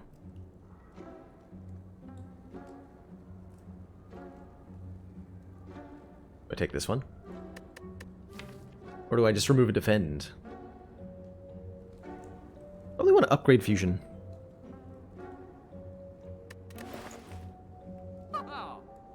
Recursion could be interesting in this deck, letting us cycle orbs to the front so that we can use our Dark Orb. Remove Heatsinks? No way. We have enough powers that I think Heatsinks is quite good. Especially if we add one in the form of a loop here. Especially if we add one. I'm on track to hit another store. Why not take Recursion? The main reason not to take Recursion here is that I cannot afford one of these two things if I buy it. And I'm thinking one of these two options is better than the Recursion.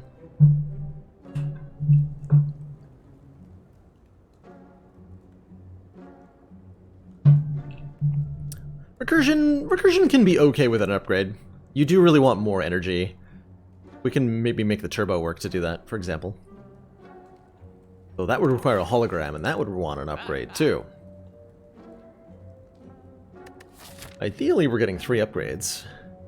What there's going to be currently? Probably turbo? Chill? Chill is high priority upgrade for me, truthfully. I'm going to upgrade that here. Given everything.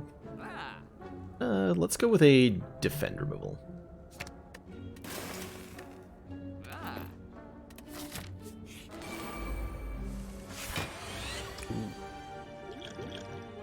I really need to kill a minion this turn.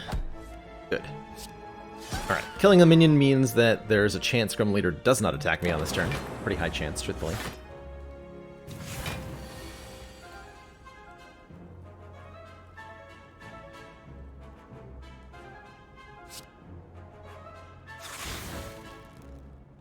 Nine damage to all, or I can make it 12. Heat sinks. Cold snap, blizzard. 2 shield gremlins, followed by him attacking me. What? What kind of rude nonsense is that, Gremlin Leader? What kind of rude nonsense is that? Really? That's 16 blocks, so we have exact full block. I don't want to compile river because I don't want to draw the bias cog. This instead.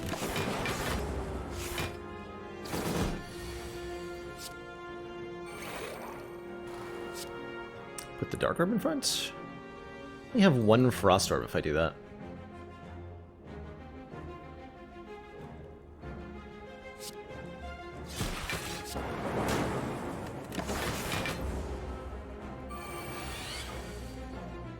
To all. By 18 I mean 21.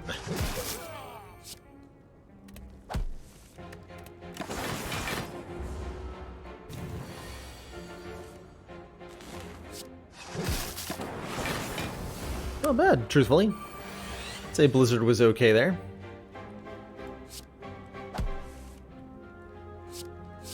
Let's make you have the lowest health, so when the Dark Orb evokes, you die.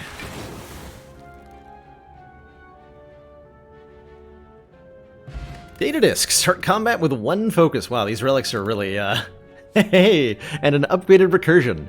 Evoke your next orb, channel the orb that was just evoked. I'll take that too. I'll take that too. Now I'm going to upgrade Chill, so that we always have it on turn 1. And the main reason to do that is so that Blizzard becomes good. I can upgrade 3 Defends or remove one of them. I'll upgrade 3 Defends, I think. What else am I going to remove, though? I'm going to keep removing them. Shuriken. If we play 3 attacks, gain a Strength. That is not scaling that helps us very much, so I'll take the Sapphire Key. Blizzard only gains 1 point of damage from 1 point of Strength, no matter how many Frost Orbs he played. But the Claw version of this deck would have super taken the Shuriken. Wonder if we should rerun the Seed. Maybe. Wait, second Blizzard?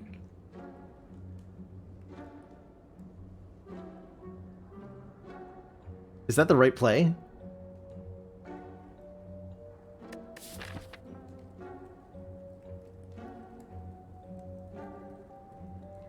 Am I strong enough to take the Super Elite? If I take the second Blizzard?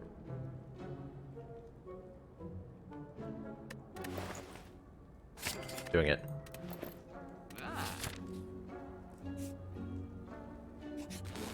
Okay. Perfect. F, they said.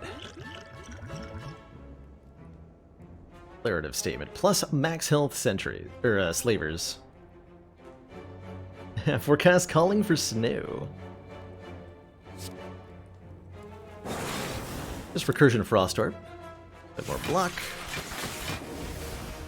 Plenty of block. Do I liquid bronze here? No, I liquid bronze up against Book of Stabbing. I don't even think I need anything right now.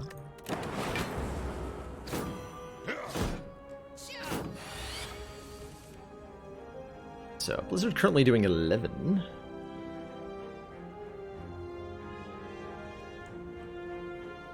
I have Courser's Biased Cog, though.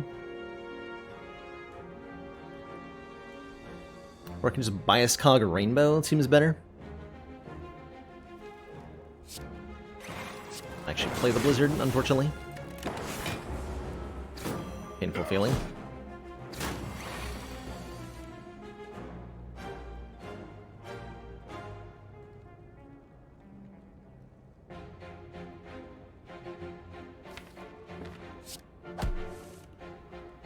Okay, beautiful. I think I just dual cast. Then Hold Snap. Yeah. Cool. That worked out pretty well. Blizzard didn't help, but certainly could have. Doesn't seem like a very good praise, does it? Congrats, Blizzard, you almost helped. Just like the other strong cards did better stuff. Well, either way, that was pretty easy. We get ourselves a Horn Cleat. Start of turn 2, gain 14 block, one of my favorite relics, and another Compounder if I want one.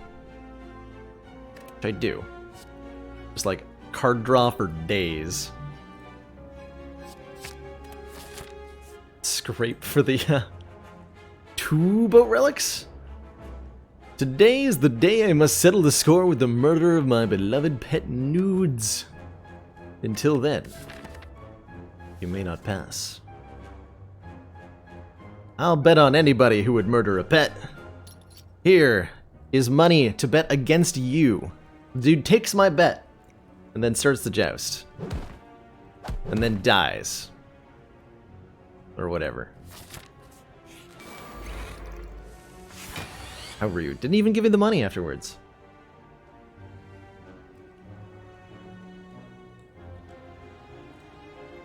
Didn't even give me the money.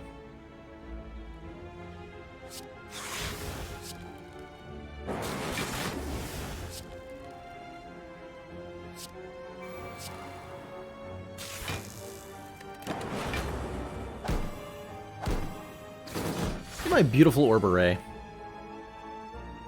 Is it not beautiful?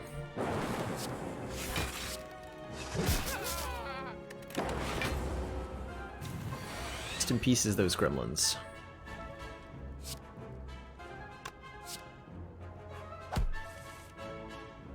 Okay, Core Surge, Bias Cog, Defrag. Good stuff.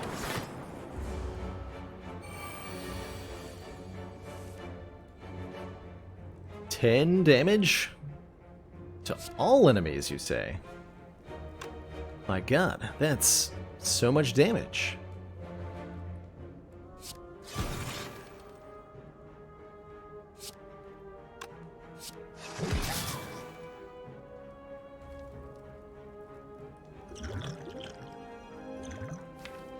Let's see what's on top of the deck here.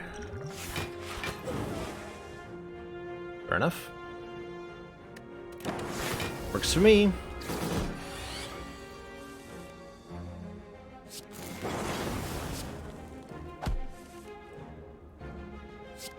What are you even looking for now? Good question. I can double cast this Dark Orb. Yes. There we go. I'm hoping to Cabal River. We gotta go for the eyes? I think we do. The enemy intends to attack, apply some weak. I think adding Watcher to the rotation will make things a little bit easier. That is the most genuine hope, anyway.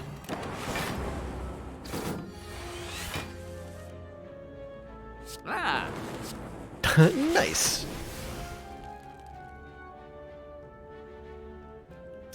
Nice. Cheers, Maniac in a mask.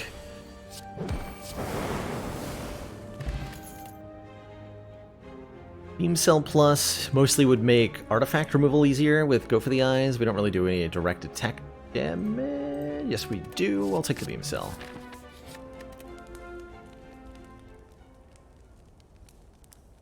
Do I want... upgrade Go for the Eyes? Actually, no, I want to upgrade Fusion, so this is easier to play, and then we can scale energy with Fusion. I think we do really, really silly things to Champ here. Champ is going to have a bad time. Depending on... let's hold off on Core Surge until we can, like, guarantee that it'll work well with our Bias Cognition, because Champ can apply a lot of debuffs, and so is pretty likely to be a jerk about it, if you know what I'm saying. Looks like we would have gotten it here, but that's alright. Oh, we can run with the Dark Orb, too. We have so many ways to beat Champ. We have so many ways to beat Champ. Let's try to exclude all Lightning Orbs from our rotation here. Seems pretty easy to do.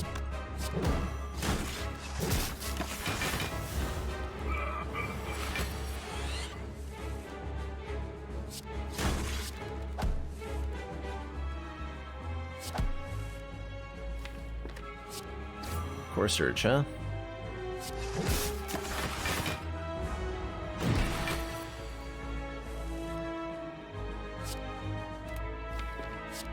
I should be able to find Bias Cognition now. I hope so.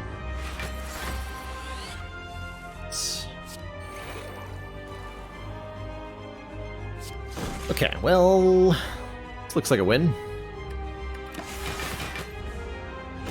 Who I think is the strongest late game of the characters? Watcher, I think.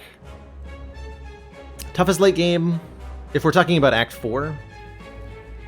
Defect excels at Act 3, but has a lot of trouble with Act 4.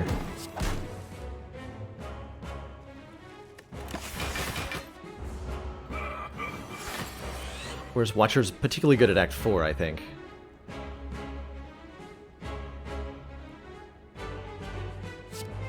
The Defect is an excellent Act 3 overall. Like, Time Eater, Awakened One, these are no problem for Defects. No problem. If you find Watcher hard, you're not alone. Has a lot to do with how new she is, I think. I think we all need to collectively better ourselves at watchering, where we can really make sweeping observations about her. As the relative newness really makes things tricky. How about a multicast? Evoke your next orb X times. Goes really well with the dark orbs we seem to be doing.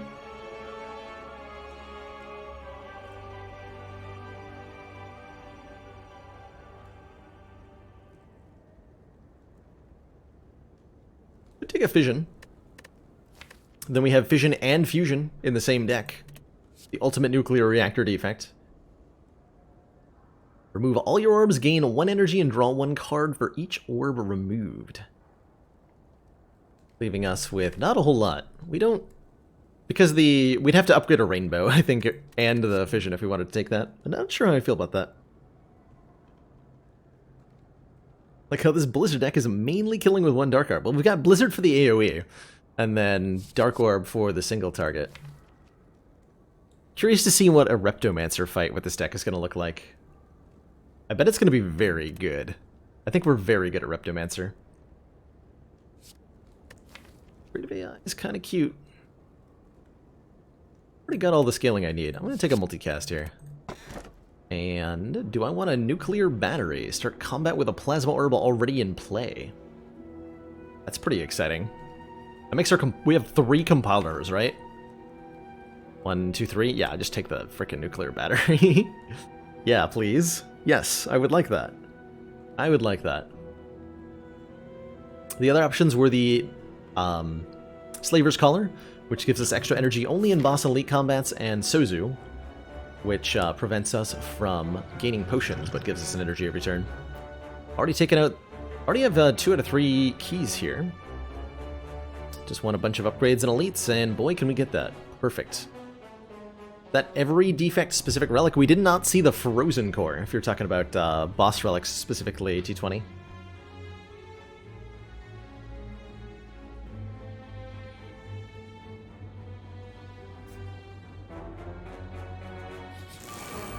And there's a bunch of other relics we haven't seen too, like the Emotion Chip.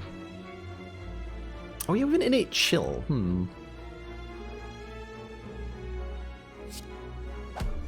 Sure how to feel.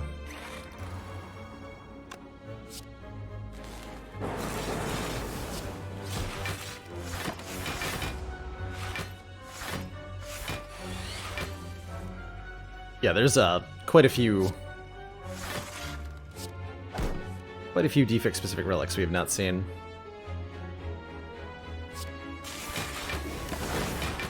Ton of damage, guys. Thank you.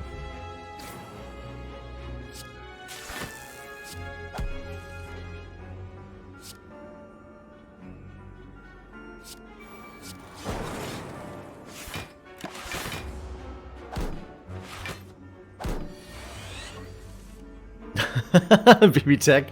Yeah, I was outside earlier today. It was kind of a harrowing experience. So, fair enough. Fair enough. Alright, Blizzard should be good on this rotation. 16.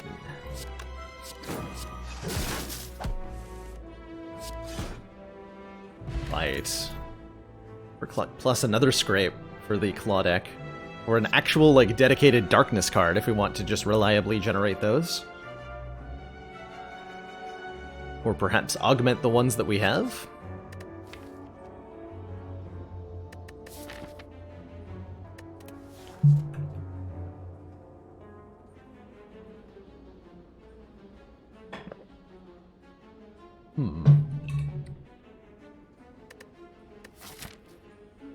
Never too late to pivot to Claw. I'll take a Darkness.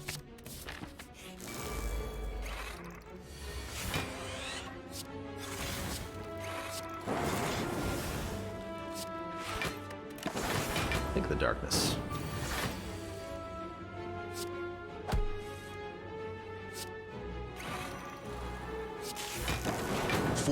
Of support. We are extremely impressed. Krugzar, thank you so much for those 4 months. Year 1 support. Greatly appreciate that continued constant funding. Hope you're having an awesome evening yourself. Blessing of the Forge. Recycle. Barrage? I think we've got enough damage that we don't need a barrage. We're fine. I actually don't know what our weakness is at the moment. We're just totally fine. Seemingly no matter what. I upgrade a recycle. Actually, hold on. We have so much card draw with Compile River. Wonder if we do something really degenerate by adding a recycle into this.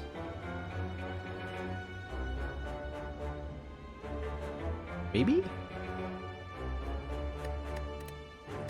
Willing to try.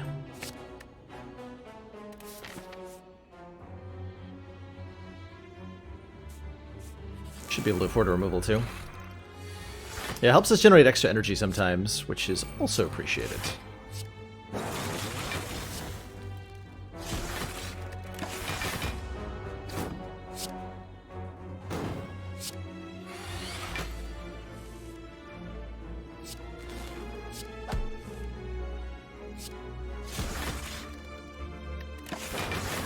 Okay, Exploder's gonna explode next turn.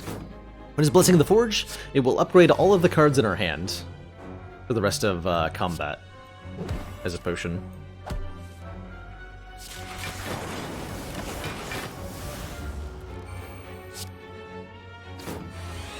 We're going probs. Why aren't you in bed? Go to bed. You're banned. Until you go to bed.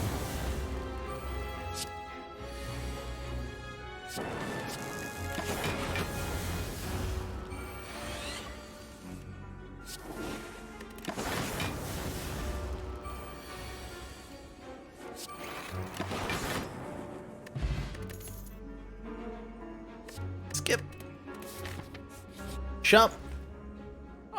Shard? Ah. This one's not a shard deck. But it is a Commander, remove defend kind of we deck. just received the support of another council member. MK24 Kirk. Welcome to the council. Thank you so much for that Twitch Prime sub. Enjoy your new emotes, the community, and your newfound smug sense of superiority.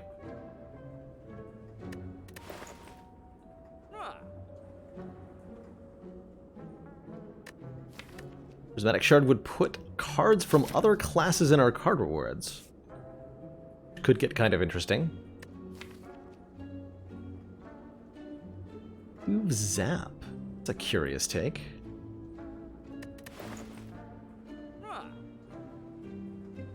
Double Rainbow Prismatic Shard deck? It's thematically fitting, right? Cards would I be looking for with Shard? Like Afterimage, Barricade, Juggernaut. Mostly like rare powers from the other classes, and we're not particularly likely to find those.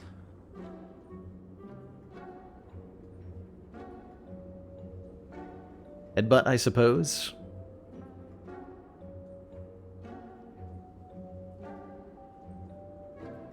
There'd be a couple ways we could go infinite, but they seem ridiculous. Maybe we'll find one.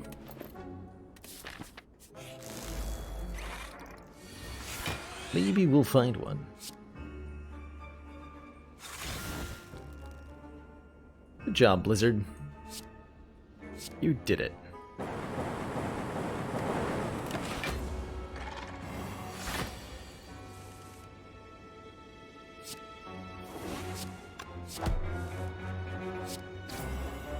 E2.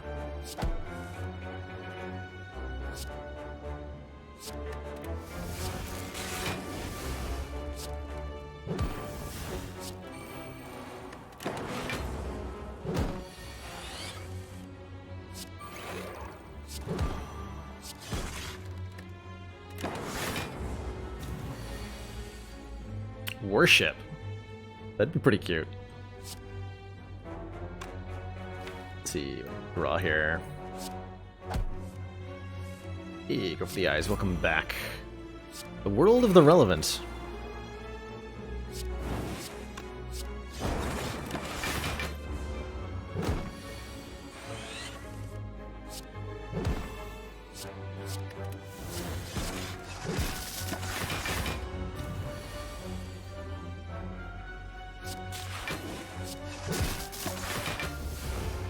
Let's go on Looter Die. And Lurker Frag. Boop. Another Essence of Steel for the plated armor. Is that better than a regen potion? It might be. It might be. Acrobatics. Draw 4, discard 1. That's pretty good. I will take that.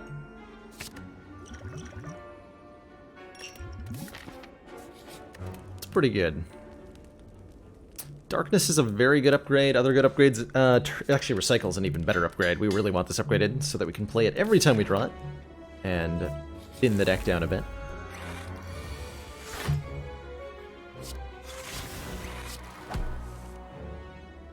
Multicast. Not really do much, but what if I do this? Team Cell, Cold Snap, Dual Cast you. Rainbow, and then multicast this with 4? It was okay. Wasn't, like, amazing. Worked out.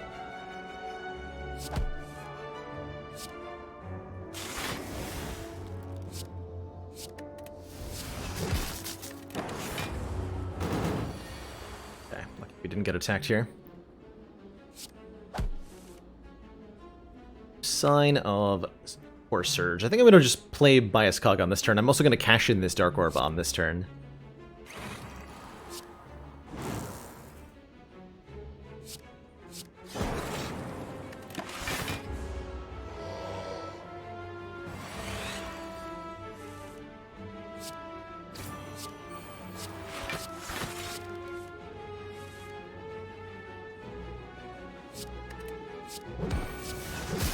The idea is hopefully this Dark Orb kills it next turn. Hopefully. Yes. Alright, Singing Bowl now lets me skip cards to gain max health, but what about an Alchemize? To give me a random potion. That was really good last run. These potions aren't amazing. I think that could upgrade our potions really well. Let's do it. This is the way that I wanted to go, right? Yes.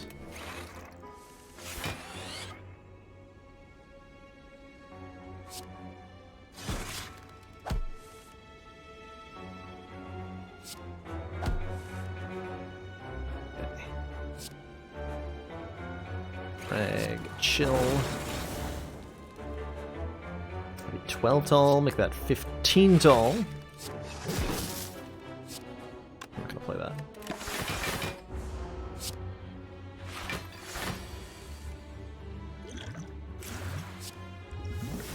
Swift Potion. Simple, yet effective.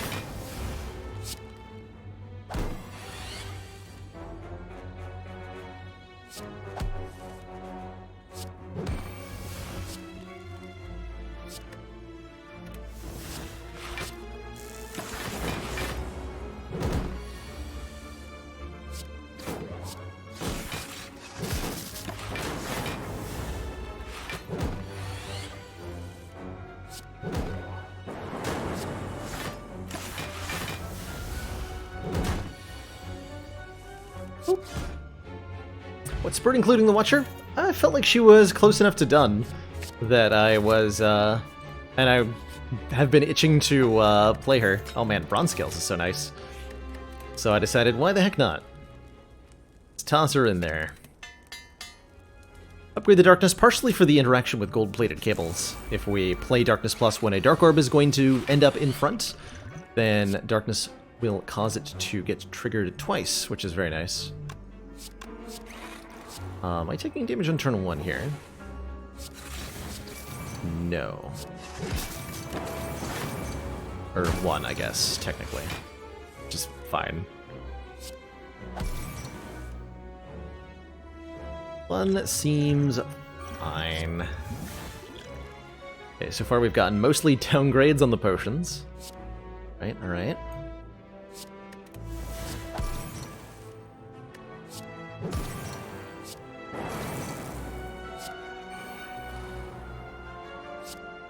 Damage.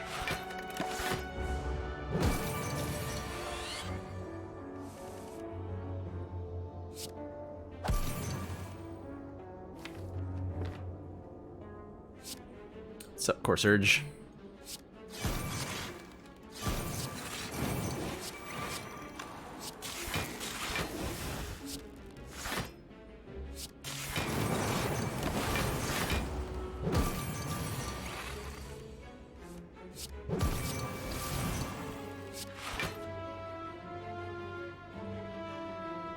Remain.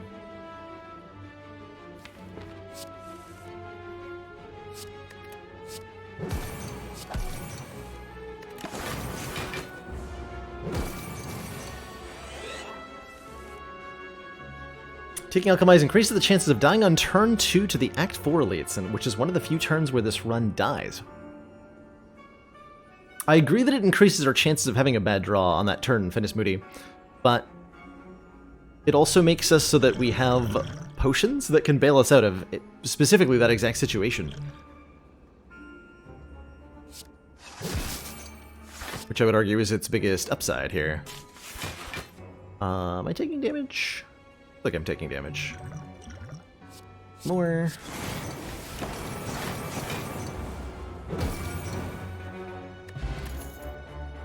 Fire breathing heavy blade. Well, there's the decided Singing Bowl Prismatic Shard synergy going on here. Fine by me. We're gonna upgrade. Options. Zap upgrade's fine, dual cast upgrade is fine, any energy reduction or energy reduction or energy increasing. Or multicast is also pretty good. Lots of just energy adjacent upgrades. Let's get a recall. None of the above. None of the above.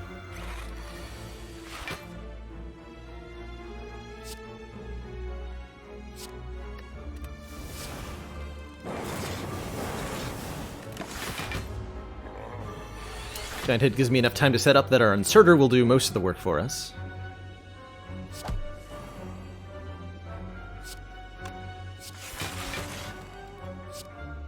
I wanted to leave that in front so it could grow larger. But we outscale Giant Head, not the other way around. So I don't think it matters too much.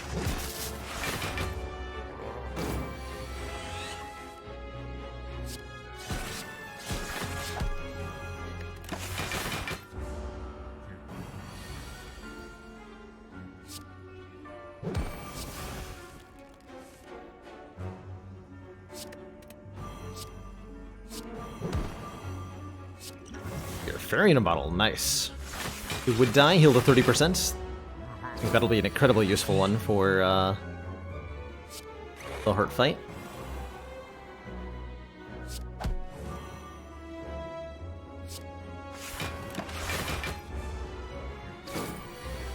So if we're lucky, we'll keep that one.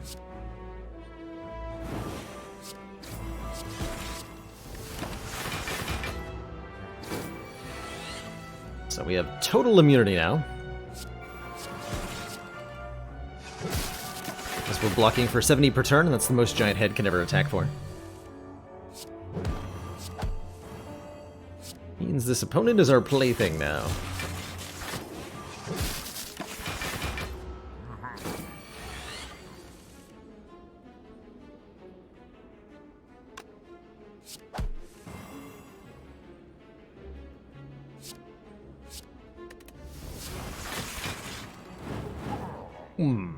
Kunai! Every time we play 3 attacks in 1 turn, gain a dex. And a Havoc? Or a Storm? We'll take 2 max health. Although Burning Pack could be kind of hilarious here. To help this deck go, like, really ridiculously cycle heavy.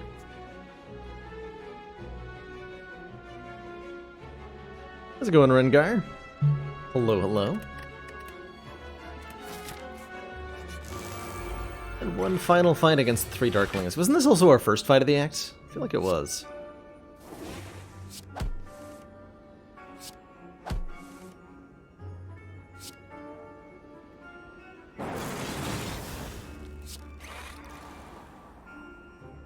Like it was.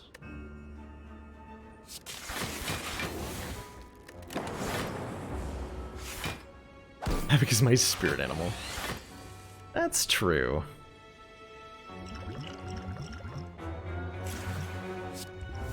Ooh, Liquid Memory is perfect. Okay, Liquid Memories can let us set up Core Surge Bias Cog against Heart, which we can't necessarily do very reliably otherwise.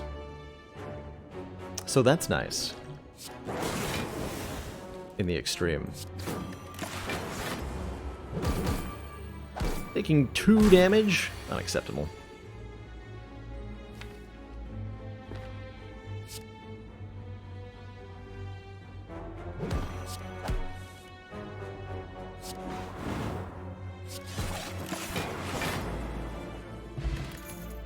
Another Acro. Or a Blind feels pretty good. So that we can get weak down on Heart more reliably. Pairs with our Go for the Eyes. Yeah, let's take a Blind. Let's take a Blind. Upgrade. I'm less inclined to upgrade Go for the Eyes now that I have Blinds. Let us upgrade probably Multicast. Multicast. X plus 1 times for the next Orby Vacation. I'm lucky that neither of these apply any status effects, so it's pretty easy to line up Core Surge Bias Cog, and by pretty easy, I mean not particularly easy. Use my Swift Potion here. Ooh. What do I want to do with that?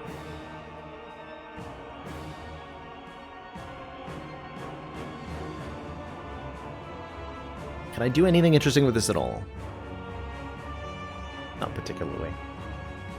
How do I rank upgrading Rainbow? Actually pretty high. I should probably upgrade 1 for the Heart Fight. Now that I think about it a little bit. Yeah, we can Recursion the Plasma if we want to. We can even Multicast first. Yeah.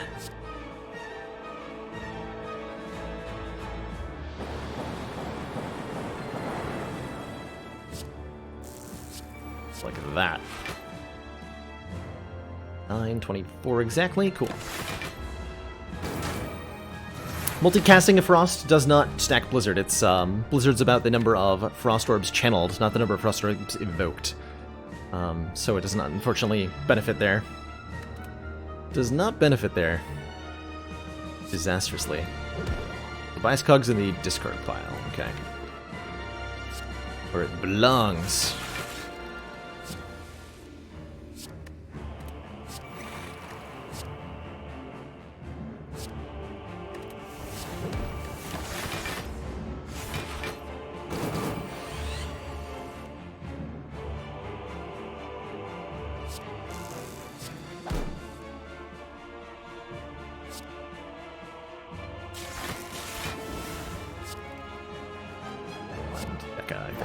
Strip through the artifacts a little unevenly here.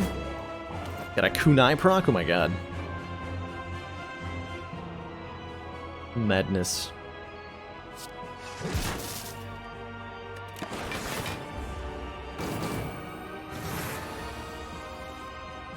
Alright, I need that Bias Cog soon. Soon, TM.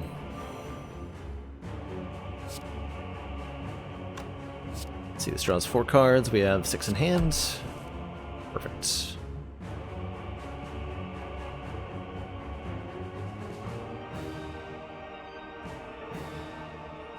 I do a lot of stuff this turn.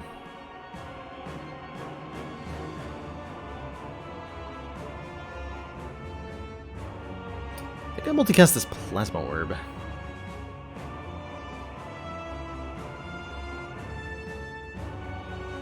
Wait, if I recursion it, can I multicast a Dark Orb for any amount of actual devastation?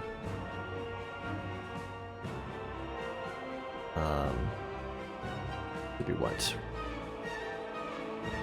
Cold Snap. Recursion puts us at 3 energy, Turn Burst puts us at 5 energy.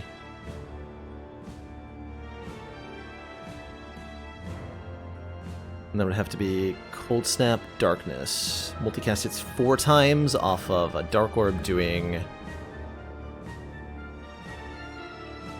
15 plus 18. 33. 33 times 4. Almost a kill on Donu. Really close to a kill. If if I chose to do that, but it's not quite a kill. So I'm going to multicast that Plasma Orb instead.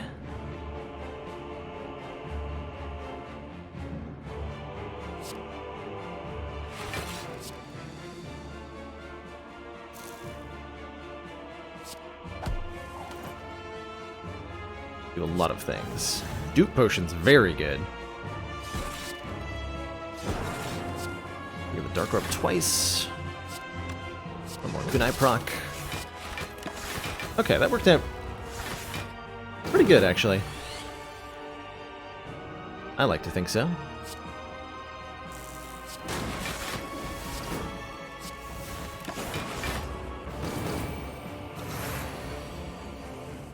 With Bias Cog, hello? What are you doing? Demand your presence immediately. Even though I don't seem to need it that much. Here you are. Hiding from me. How rude. Not even a full block. This is, though. Thanks to Kunai.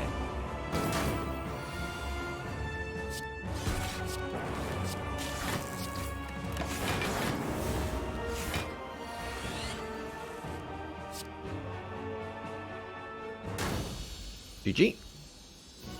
We have 3 very good potions, and I'm going to credit Alchemize for that. Very excited for these going into Act 4 here. To thump, a deep pulsing dread can be felt throughout the room. Is this part of Spire? Is this source of all these potions?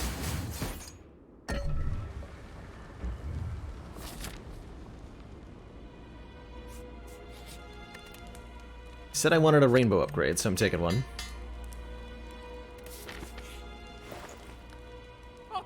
The final claw. Ooh. Ancient potion. Which potion do I drop to get this? So that we can block vulnerable against heart.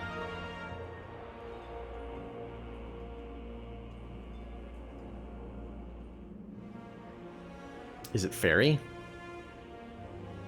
The other 2 potions are very good.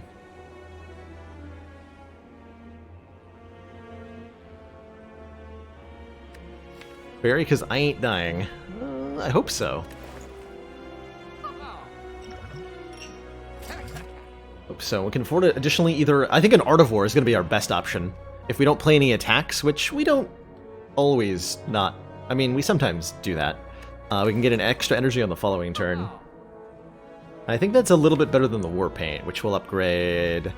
Options are Defend, Zap, Leap, Rainbow, Steam Barrier, Turbo, Alchemize, Blind. Like, there's enough whiffs in there that I'd rather take the Art of War, especially on a deck so heavily dependent on its energy. Or a low amount of energy. Ooh. These multicasts on turn 1 that I keep getting.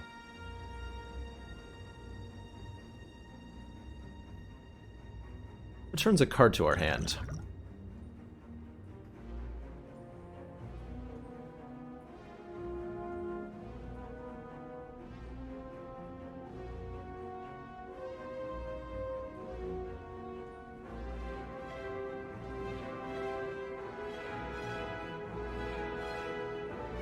Go up to 20 energy.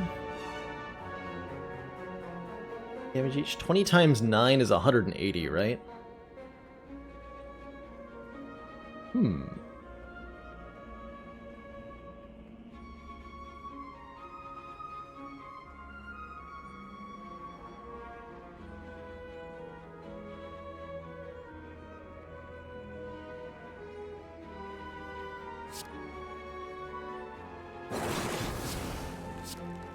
Let's do this. To cast the Plasma Orb. Oh, it only puts me at 18. Light mismath there. Perfect.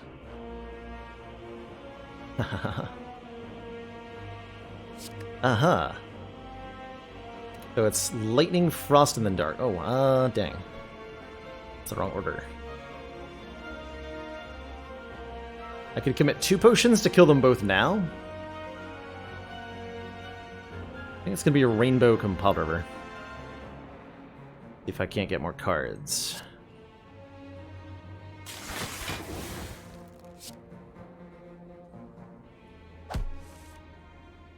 There's Blizzard. Okay. We can just alchemize. Still do the multicast thing that I wanted to do this turn. Dig deeper, but here's where we liquid memories the multicast.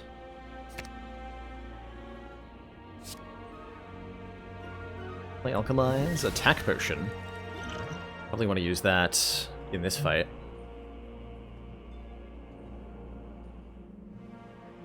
9 damage to both, so it's better, and that'll give me a kunai proc too. Okay. For 1 beam cell. Interesting. All for 1 seems pretty good here, giving me blind back, letting me weaken third face on turn 2.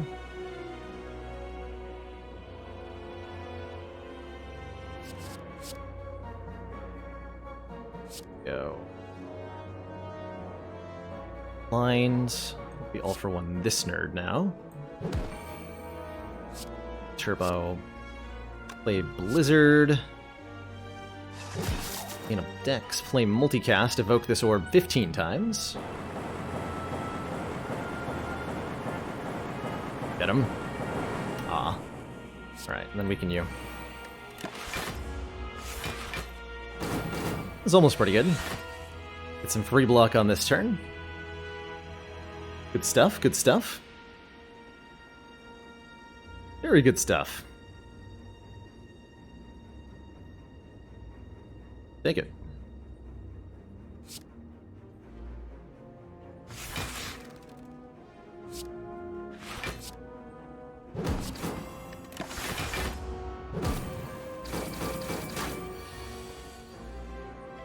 Nine, 6, 9. Perfect. Search kill. Bias Cognition is in the draw pile still. Take that nerd out, and that was the only source of debuffs too. Easy game. We also want to make sure that we play Alchemize before this fight's over, if possible. Seems fairly important.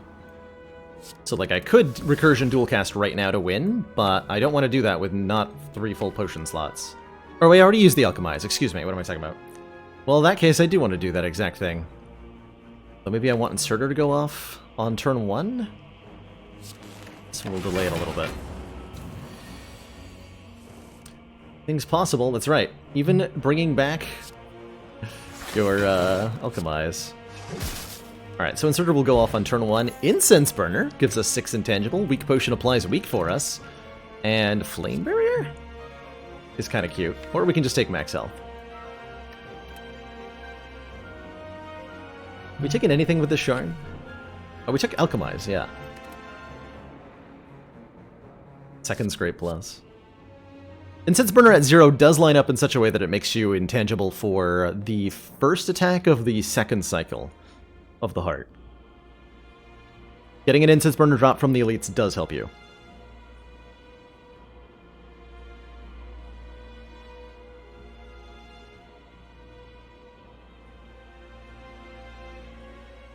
Actually, no, it's the second attack of the second cycle. Excuse me. 2 hit points. Blood Vial puts us at exactly full. Right, we drew decent enough-ish? Decent enough-ish. We're gonna Ancient Potion the Vulnerable.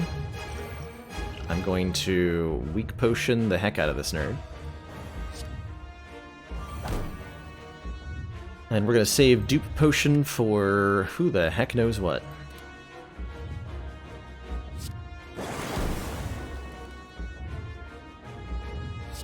Gonna keep that Plasmorph in front for now.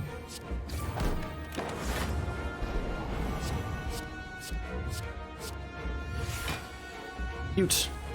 Very cute.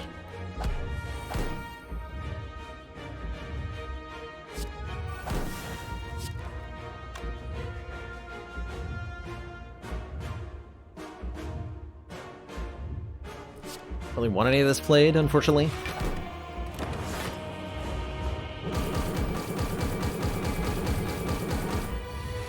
They draw another compound over here. Nice. Beautiful.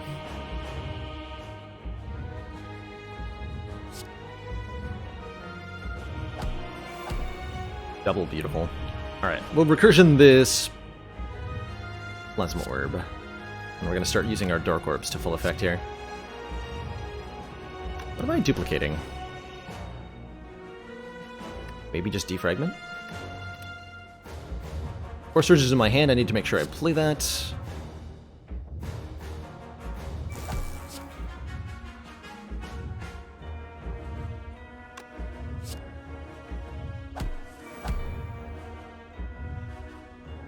Okay, this is a good turn. This is a very good turn. We gain a kunai proc. Do Core Surge. I think we double the biased. We only block one focus down, but it doesn't really matter, because we'll have 10 focus.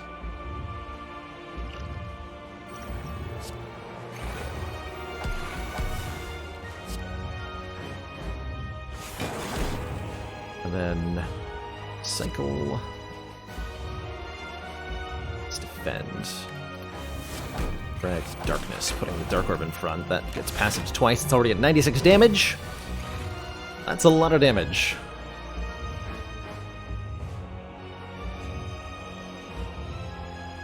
I remember so much about the game. I've played 200 hours and still can't pick Dome without shitting yourself.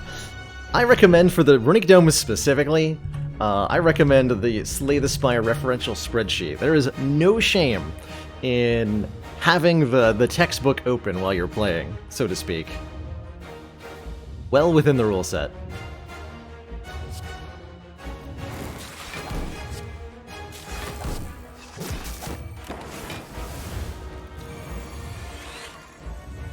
Remembering everything is not required for Spire, but it is convenient, and that's truthfully why the whole point of memorizing things in most fields is for convenience. Like chemists, career chemists memorize pieces of the periodic table, but they don't do that because it somehow means they're better at chemistry. It's just because it's easier to remember it than it is to look it up all the time for something that you're using a whole lot.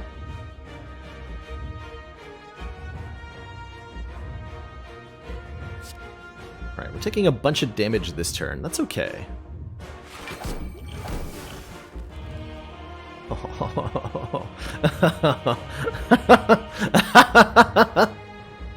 Oh. Okay then. That was a good pull. That's an Essence of Darkness, which channels 1 dark for each orb slot that we have. I'm gonna do that right now. I got damage cap doing right now. So we take a whole bunch of hit points here, but we're intangible this turn. Yeah, here's why. Wanted to be able to draw off these. So I want to draw our Darkness Plus, ideally.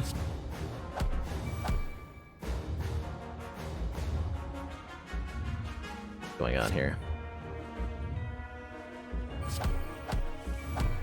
Ow. Stop hurting me!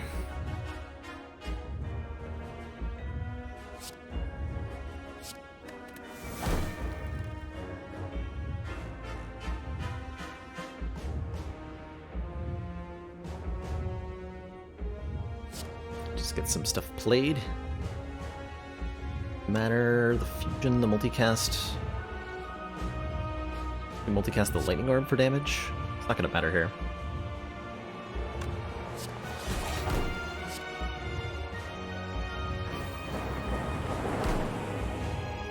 Drink a potion.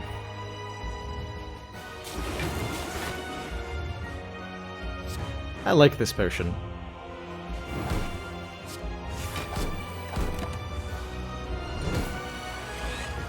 I like this potion a lot. There's the Darkness Plus. We get to see all of them get stronger. Beautiful. We're looking at like 300 damage of orbs. But of course, where would we have been in this run if it wasn't for the valiant efforts of Blizzard? dead on floor 1 of the Spire, I'm pretty sure. GG. GG.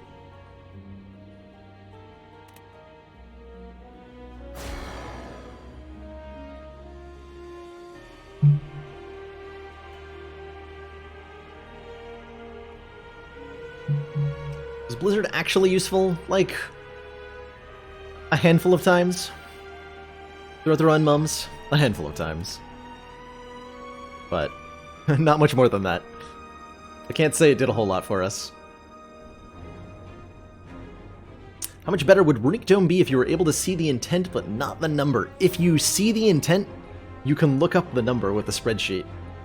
And so with enough game knowledge, Dome with intent but not number is just complete knowledge of what the enemy is doing.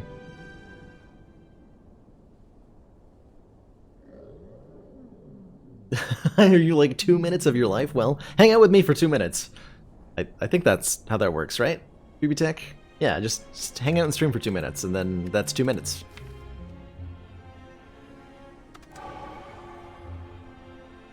Alright, that was Ascension 6, which means that Watcher is up for Ascension 7. Ascension 7 says, normal enemies are tougher. Normal enemies get a little bit more hit points, and often take like one more card to beat with some regularity. Some enemies have multiple of the same intent.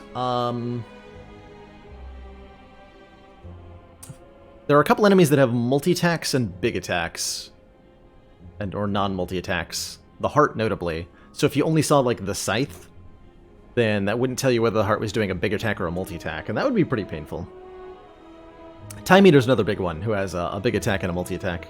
Although, actually no, Time Eater's single attack is a attack debuff, not just an attack, so you'd see the debuff indication, and you'd know that you were getting the single big hit. I've decided Watcher's finished enough to climb with. I have! I have indeed. And so she shall climb. For those who have not seen the Watcher, Watcher is the 4th official character being added to Slay the Spire. He is a stance-based mystic who focuses on changing between, at least in her starter deck, the Wrath stance, where you deal and receive double attack damage, which is huge in both ways, and Calm stance, which is an energy storage stance. In Calm, you get no benefits, but when you leave Calm, you gain 2 additional energy. Watcher is excellent at Act 1 elites and at bodying Slime Boss in particular. What's this? Lose all gold, max hit points, force 14 is pretty interesting. Can we snipe anything? Could theoretically snipe this elite. Could snipe this elite in less theory. Snipe this enemy. I'm really liking taking out the Burning Elite here in Act 1. An elite this late is usually pretty easy, and Watcher is definitely no exception there. I could see myself taking the 14 max health here. That's 14 current health too, which is really important. Let's do that. Take the 14 health. Then we have an 86 hit point Watcher, which is a little absurd, quite frankly. A little bit absurd. Our starting relic is the Pure Water, which puts this card Miracle into our hand. Which is a card that automatically retains, which is a mechanic you'll see on many of Watcher's cards. Cards that retain themselves and stick around in your hand, and gives us 1 energy when we choose to cash it in, which will be right now.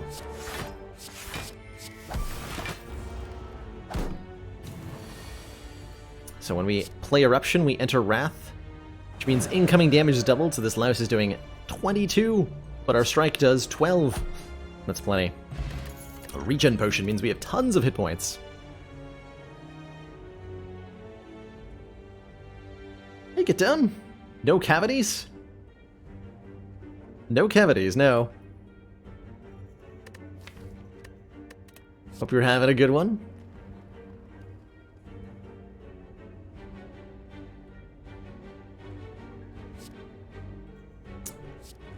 Let's see here.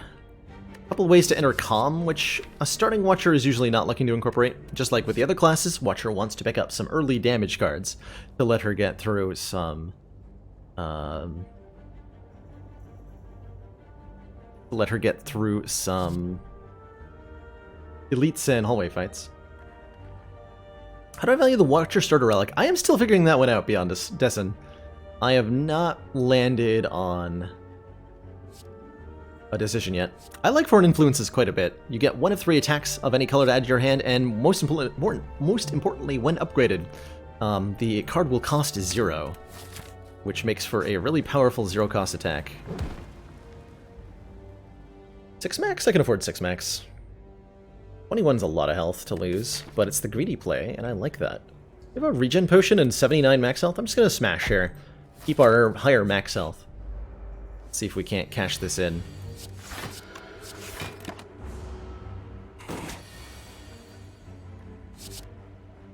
Backstab.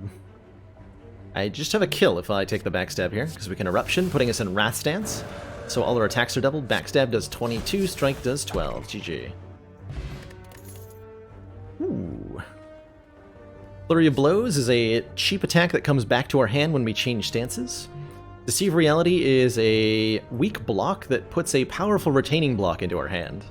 So one way to look at this is it's 2 energy for 16 block, which is very good for an unupgraded card. And the ability to retain some of it is even better. I love Deceive Reality. And going into Guardian, I do want some good block cards. We still have several more card picks before we fight our first elite, too. Several, I say.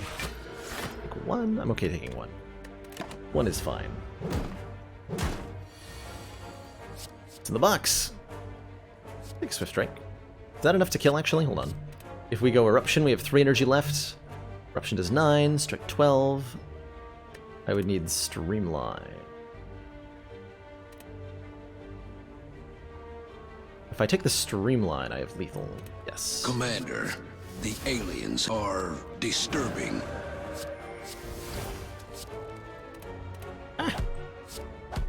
Appletoon76, thank you so much for those 5 months of Tier 1 support. Sounds like 5th character confirmed? 5 months, 5 characters. Coincidence? Yes. Yes, it is. But thank you for the 5 months anyway. Fresh Joints allows us to get some vulnerable in the deck. It's a lot better if you upgrade it. Puts us at several things we want to upgrade. Do we want to Wave of the Hand? Not really. Wave of the Hand's good. Whenever you block this turn, apply 1 weak to all enemies, but it's more of a mid to late game scaling weak applying card. Third Eye is nice. Lots of blocks. Scry is great. Scry lets us look at the top several cards of the drop pile and discard as many as we want. It's kind of like card draw, but not quite. It's weird. It helps you cycle the deck. It helps you find the cards you need. Scry is very, very good. But so are attacks. So I'll take the attacks, thanks.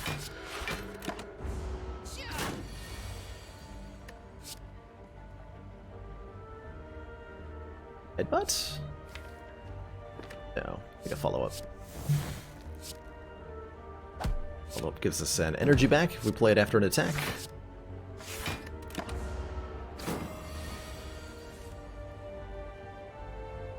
Right order here. Eruption, Miracle, Crush Joint, Strike. Is that a kill? That'd be 9 plus 16 plus 18. Yes. Definitely a kill. Watcher can do tons of damage in a very short period of time, with a wide variety of setups.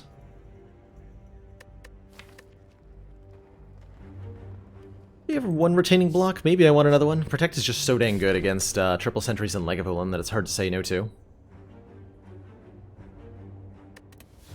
Nirvana gives us block when we scry, which we currently don't have any cards that do, so I probably don't want to take a Nirvana with no scry in the deck.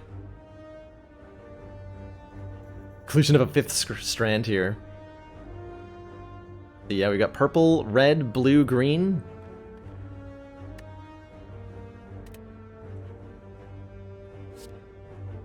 Follow-up's like okay. Just some extra damage. Take the extra damage.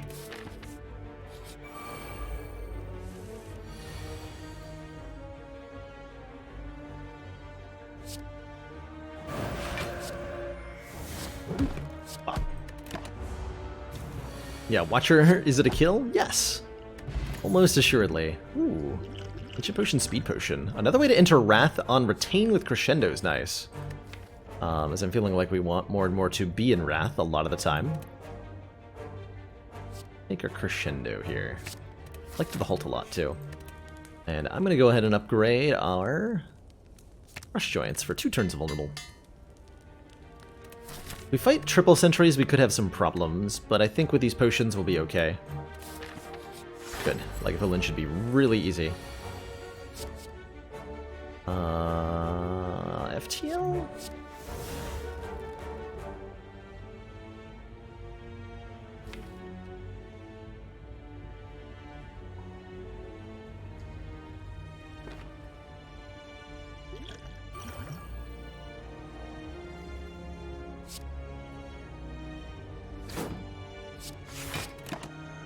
Get set up a little bit here.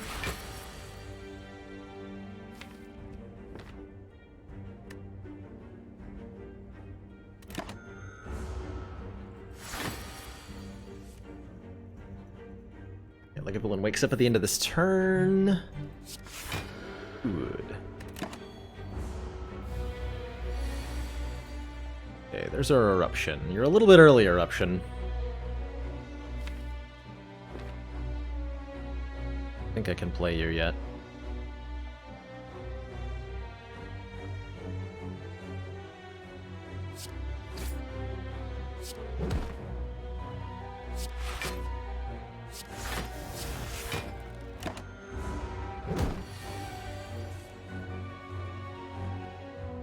Two. Eruption gives me 2 energy because we're leaving Calm. So I'll have 3 energy left, then I can Miracle Crush Joints. Vigilance to go back into Calm. Safety for full block. And we do quite a bit of damage, too. And apply Vulnerable.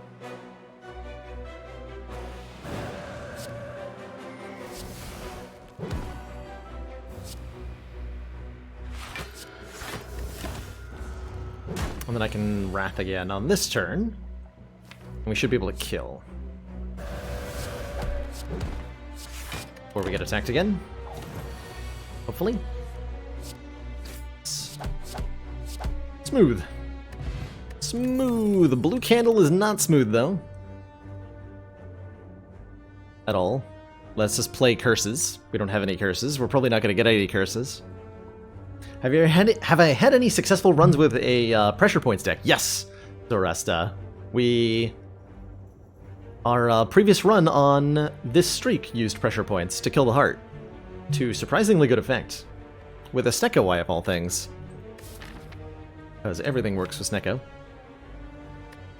Let's see, could take another Crush Joints. Swivel's kind of neat. 8 block, the next attack we play costs 0, and that carries over from turn to turn. Or Perseverance, which is a block that retains.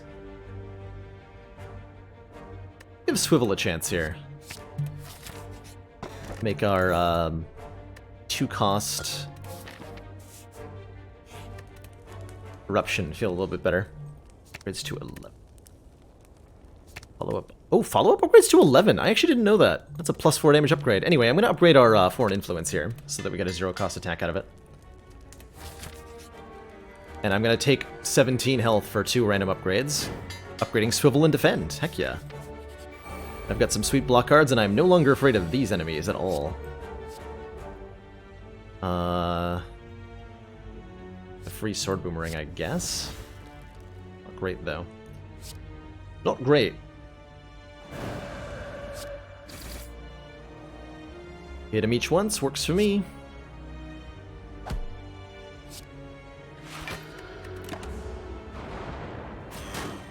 Barrage!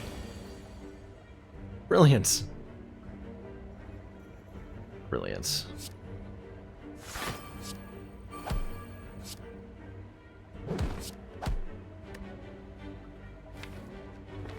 That's pretty smooth, actually.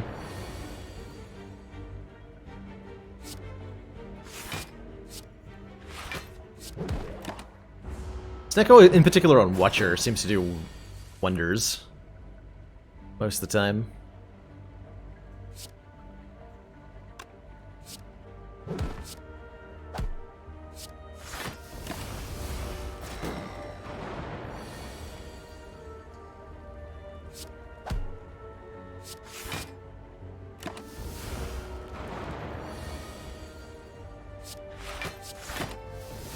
Totally safe triple sentries fight.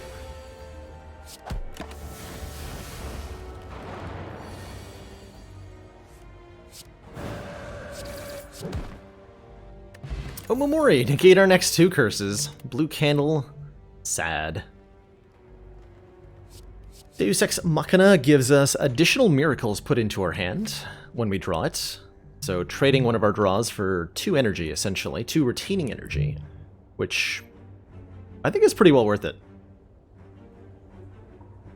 Unupgraded Deus Ex Machina is kind of like a upgraded Seeing Red that has ice cream attached to it.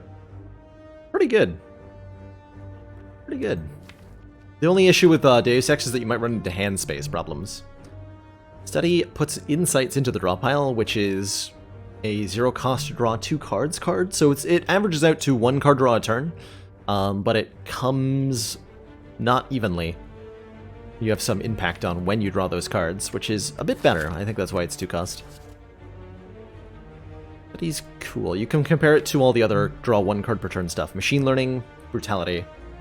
But at 2 cost, it's a lot harder to put into play. I'm going to take a Deus Ex. And I'm going to remove a card. I think we have plenty of health. Deck want to remove Strengths or Defends? Watcher sometimes wants to remove Defends, and I think we're looking at one of those situations.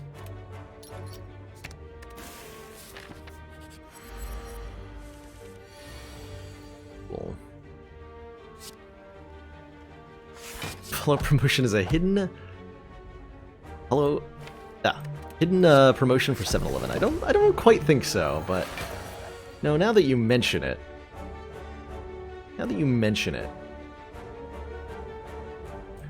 I'm gonna block this vulnerable.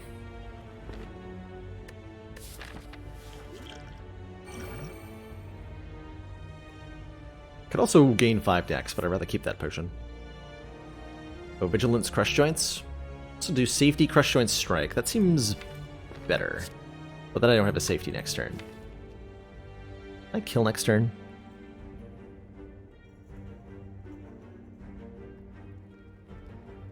I go Eruption. Depends on what Foreign Influence draws. And whether I want either Crescendo or Deus Ex to be the odd card out. Give yourself the chance.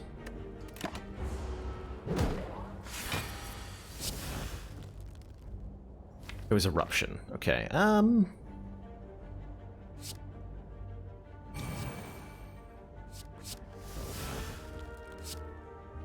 Oh, that's dirty. Kapow. Kablamo. Akabiko. Our first attack each combat deals 8 additional damage. Uh-oh. Akabiko on Watcher is a little degenerate at times. Oh, and there's a Like Water. We're in calm at the end of our turn, gain 5 block. Or an Empty Body with our double Wrath Stance stuff is also very good. Or a Diva Form. The end of your turn, gain an energy and increase this gain by 1. If you have a lot of ways to spend energy, this would like super enable a Snecko pickup, for example. But as it is, it's a kind of a burdensome card for what it offers. With the Empty Body, we have 2 ways to enter Wrath, only 1 way to enter Calm. We're not going to be in Calm that much. I guess I may be upgrading my Eruption now. Deus Ex Machina is a good upgrade, too. That much retain, right? Try it.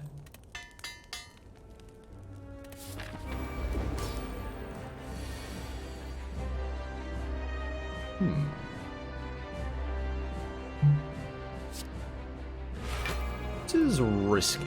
Is there a draw where I just die? No.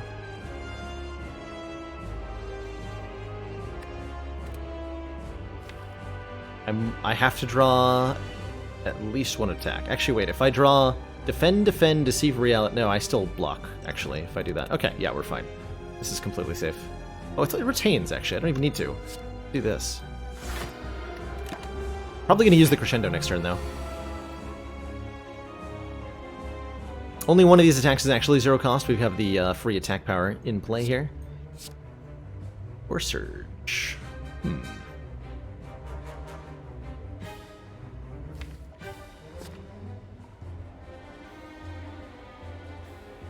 Blocking with that. Nothing.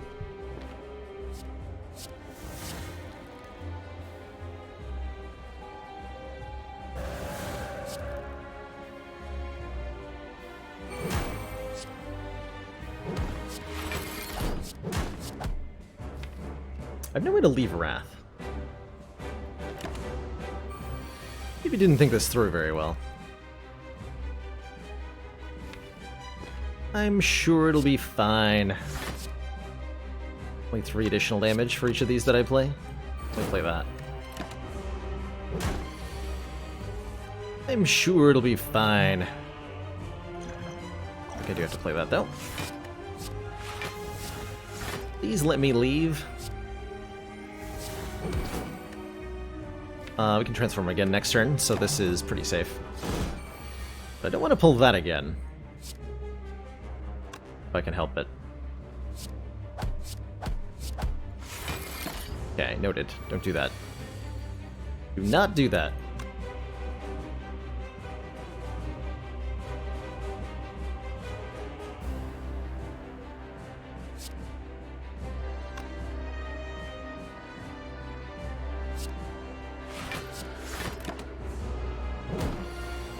I meant to use those miracles at some point.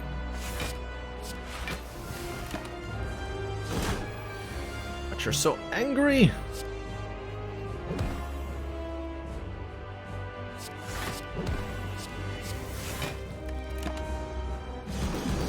Yeah, it took a bit of a beating from Guardian here, but we figured it out. I think.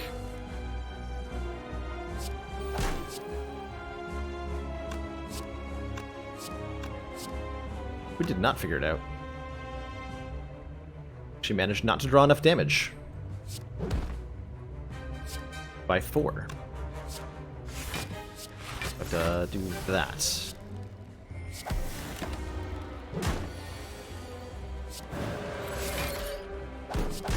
Yep. The potion says draw 3 cards, and there it is. Ragnarok. Deal 5 damage to a random enemy 5 times. With an Akabiko, I am definitely taking Ragnarok here. Because it'll be 13 times 5 if we draw it. If we play it as our first attack. We can use Swivel to make it free. And if we draw Crescendo... Silly.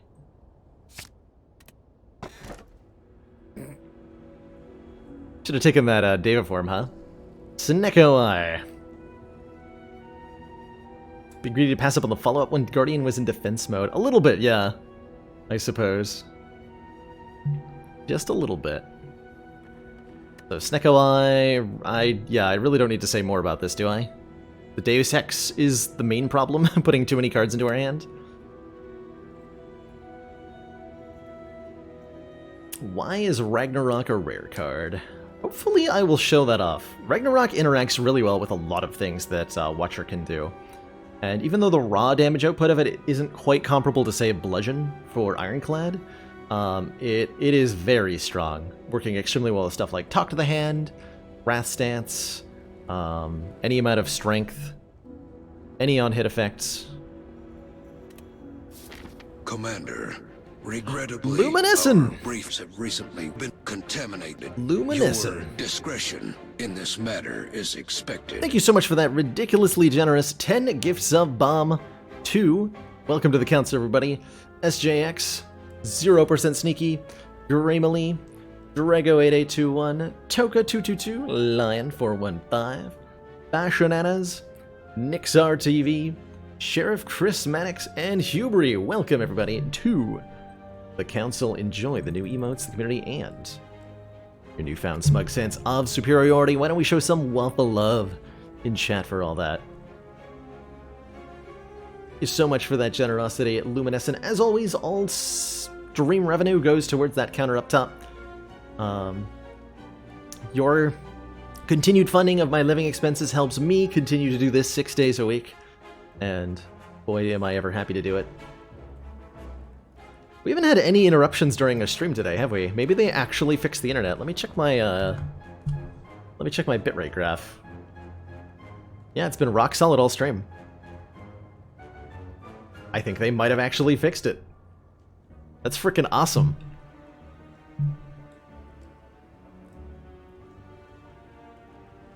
You only have pizzas? Well, pizzas are basically the same thing as a waffle, so celebrate.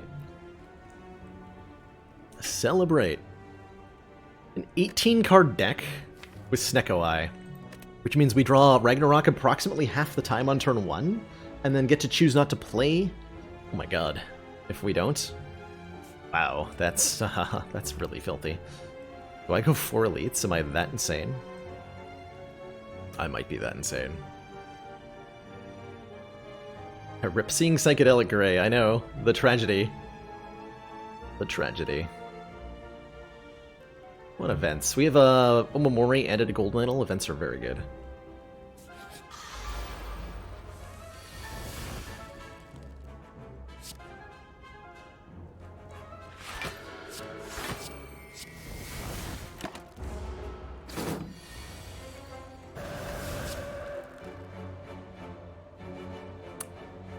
Look at this card. Look at this card. It's gone now. Wheel Kick with Snecko Eye? Yes. 15 damage draw too. Long line of hooded figures. Ritual Dagger? Oh my. Hold on. How often can we actually get a Ritual Dagger kill? Because if we play Ragnarok, we do 100 and bajillion damage. That's 99 gold right before a shop. Normally I would say Ritual Dagger on Watcher is a very, very enthusiastic yes, especially Ritual Dagger this early on. But I think we're not going to be able to boost it, because we're going to be killing things with the first card, if it's Ragnarok. Ooh, potion belts. 2 potion slots. Could take an Abacus. When we shuffle the draw pile, gain 6 block is fine. Not amazing. Certainly we want to remove a card here. Could take Secret Weapon to try to find the Ragnarok earlier, but Secret Weaponing for Ragnarok will have it come in at 3 costs, so that's not very good, actually. Act like an upgradable Juggernaut. It benefits from Wrath Stance, unlike Judgment.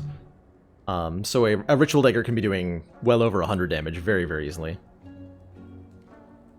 Maybe I go like Third Eye Nirvana or something weird. Probably want Third Eye.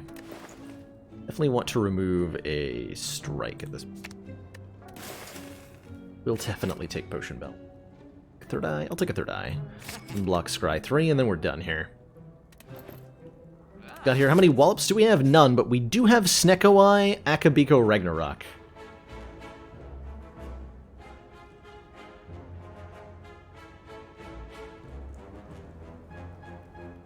And maybe a Warship now. As a way to gain 5 Mantra, which could give us a way to enter Divine Stance for triple damage. Do that.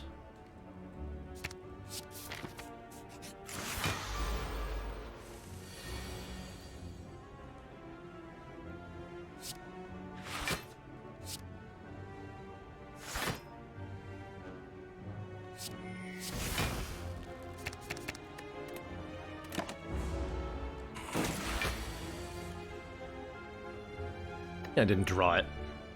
Oh.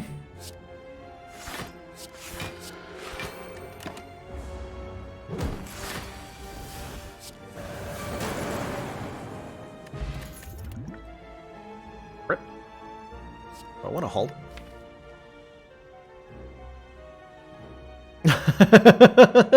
Yeah, you just got here, K-Man. So that's what the deck is currently doing. It seems to be working. I'm gonna just skip basically everything that isn't whatever I just did. Oh hey, I have it on turn 1. With Vigilance.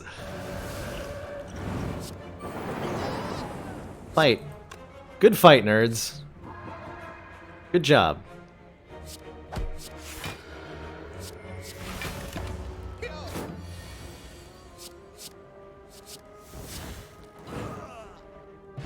Blood Vial.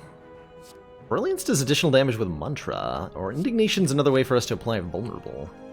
Or get into Wrath. Worship Brilliance? It's almost okay. I think it's quite good enough. I am going to take 4 elites with this. Skip and take 4 elites. Upgrade, obviously Ragnarok.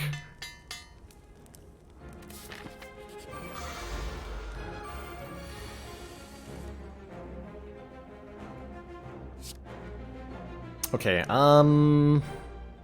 really risky to not kill any of them on this turn. Really risky.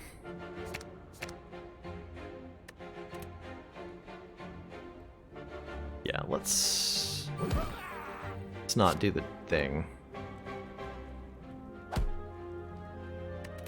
So much.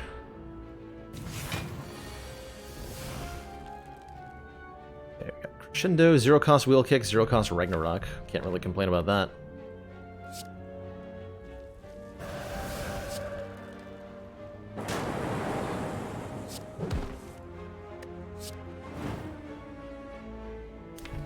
I'm gonna play this for an influence too.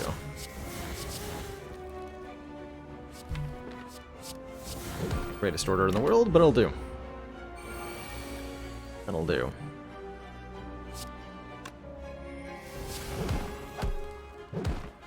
Alright, we still have plenty of damage once the Ragnarok, like once the Akabeko goes, like we can still do wonders here. That's good. More Mantra, multi-attacking. The free Mantra though is a problem. I'm gonna keep the deck small. Small Bottled Lightning. Bottled Lightning? Bottled Crescendo? Bottled Swivel? Not a Bottled Flame. Watch your starter relic. Watch your starter relic is it's alright, Django. I think it's definitely tradable for boss relics. But it's also quite useful. Figuring out how to, if you're newer, the newer you are at the game, also the less good it is. Because the less idea you'll have of when one energy is most impactful.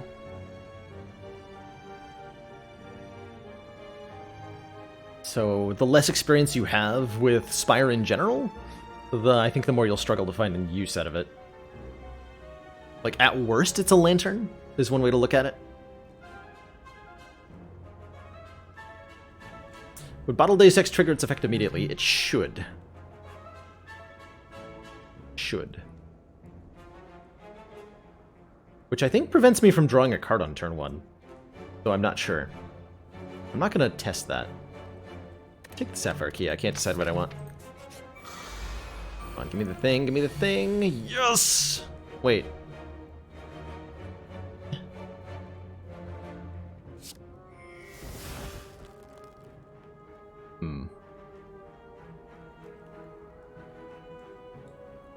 I almost want to draw a potion. I guess it wanted to be... I guess it did want to be Crescendo, didn't it? If I could do that more often. Alright, we got a Sapphire Key. This fight looks a little sketchy, though.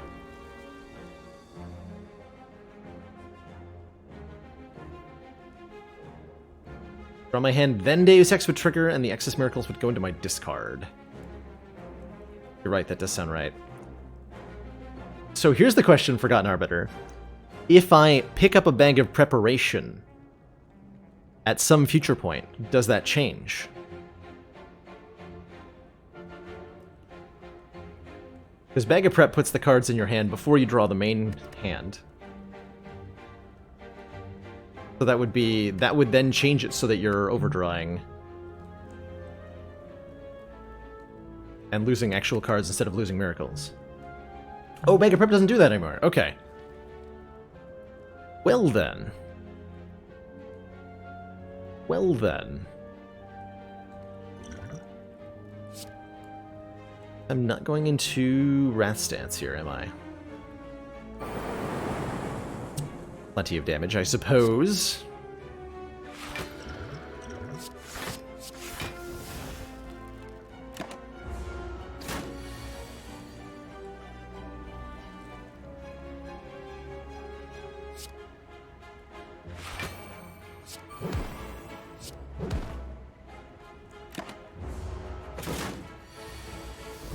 Correct, but I chose to do it anyway.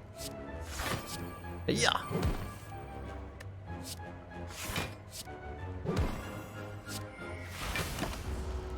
If I crescendoed, I had a kill there. That works too, though.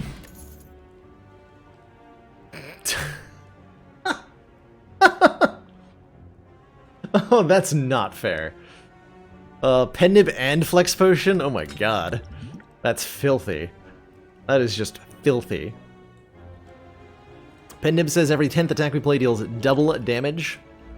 And Flex Potion gives us 5 temporary strength. Ooh, pet. Plus. Foresight's pretty good too.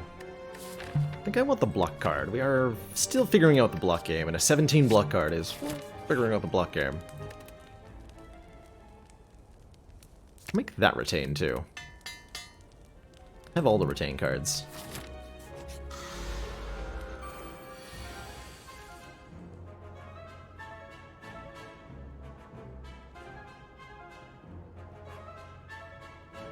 This isn't Ragnarok. Good enough, though. 17 plus 30? Actually, not enough. Hold on. What do you mean it's not enough? Only 47.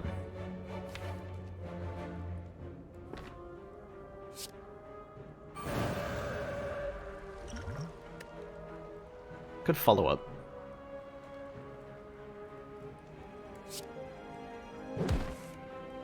Ouch.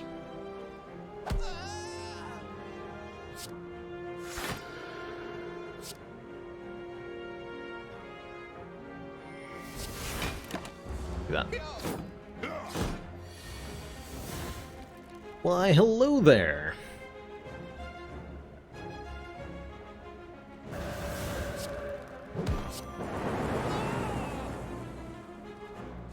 Also, goodbye there.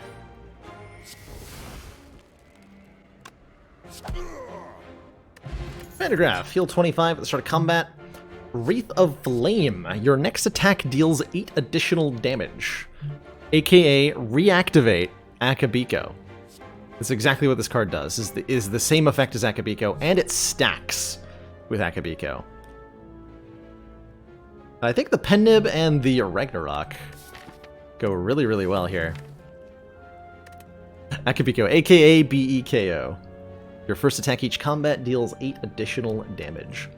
I do think Sands of Time's Neko is good. I think I want this to be better somehow. I hope it is. It might not be, but I hope it is.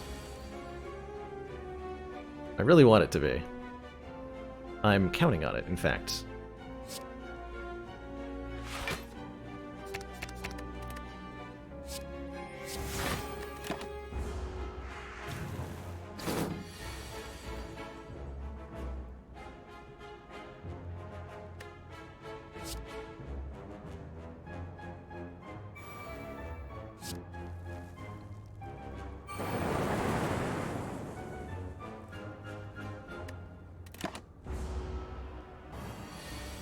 I like this deck.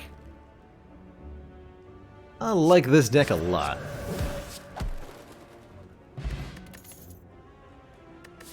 It's ready. It's ready.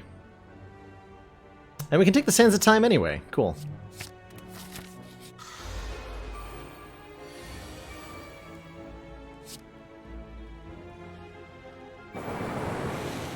Rip. think I want a second Crescendo, do I? I might want a second Crescendo just for the consistency of doing the Ragnarok thing on turn 1 for maximum filth.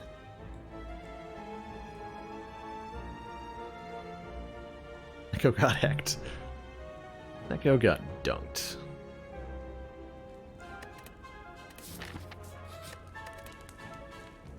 This is 26 when upgraded. This is 20. I think I'd rather upgrade the Wheel Cook than the Sands of Time. Not sure how true that is. Third Eye's got a good upgrade. It goes to 9 block, 5 scry. I think I like that a lot, actually. Get our consistency up a little bit more.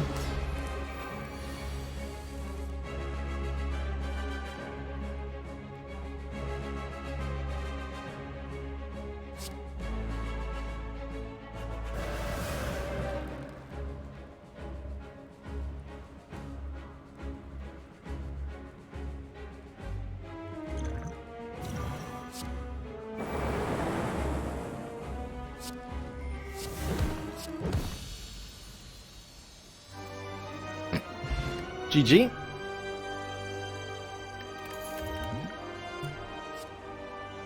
Got another one! Double Ragnarok. Amazing. Where's my Talk to the Hand? Yeah, casually you are nothing achievement, by the way. Incredible. Do I want the additional energy that comes with a Philosopher's Stone? Gain energy, but all enemies start combat with 1 strength, or we could take Sozu, gain energy, but we can't get any more potions. But even were the other cards, there was a Blasphemy and a Spirit Shield, I believe. Spirit Shield would have been pretty good for our block game, but no way I'm not taking the second Ragnarok here. Sozu Potion Belt combo. We do get 3 completely free relics with Calling Bell, courtesy of Omamori here. Philosopher's Stone feels like it might be better, though.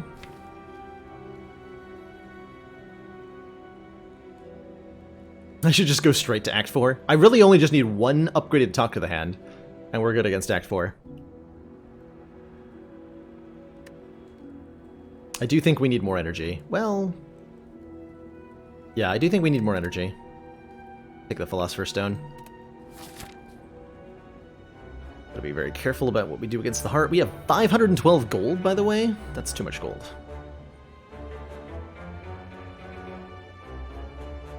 Ah, this shot, perfect.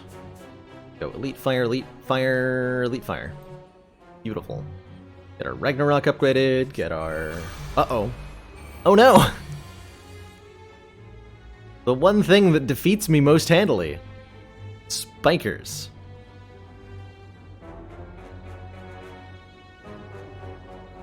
I feel like I should be calling Yikers at the moment. Because of how yikes they are.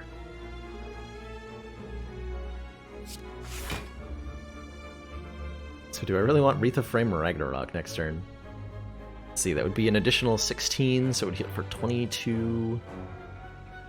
I'm gonna do it.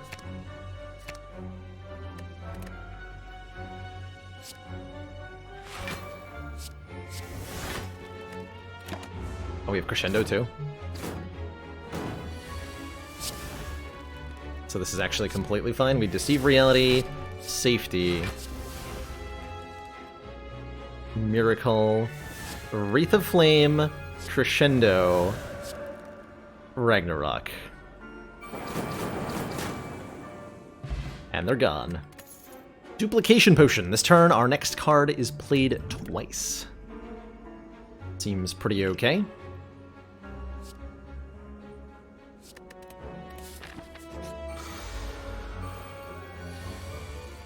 Seems very okay.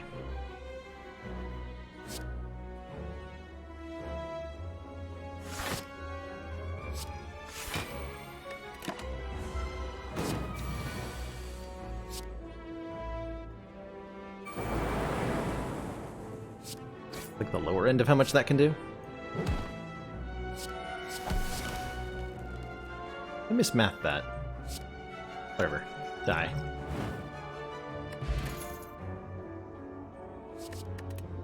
Still not the cards we're looking for.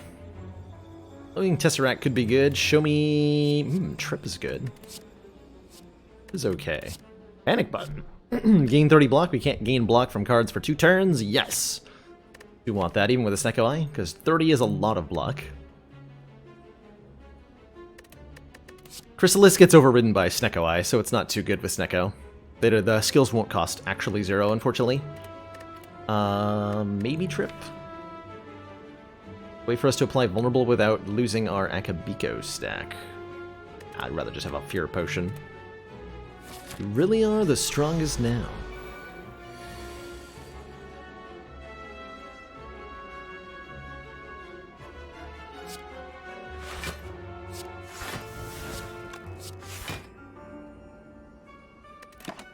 Pass. With 2 Ragnaroks, it's really, yeah, really consistent that I'm going to draw one on this turn.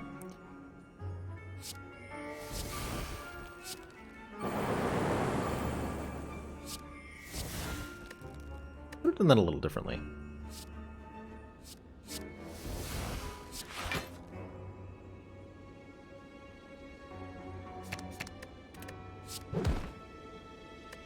Worked out though.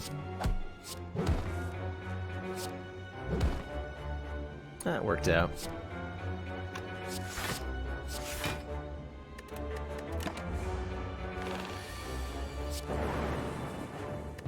Can you bypass that with a Seek? I think you could. Yeah, I think you could. Don't quite want that. The shot. Spirit Shield. It's part of our block game. I think maybe also an Oddly Smooth Stone is part of our block game, giving us 1 dex. All of our blocks are block, right? Yeah, all of our blocks are block. If that made any human sense. I don't think it did. But all of our blocks are the type that benefit from 1 dex, is what I'm trying to convey here. And so a Oddly Smooth Stone is a good pickup.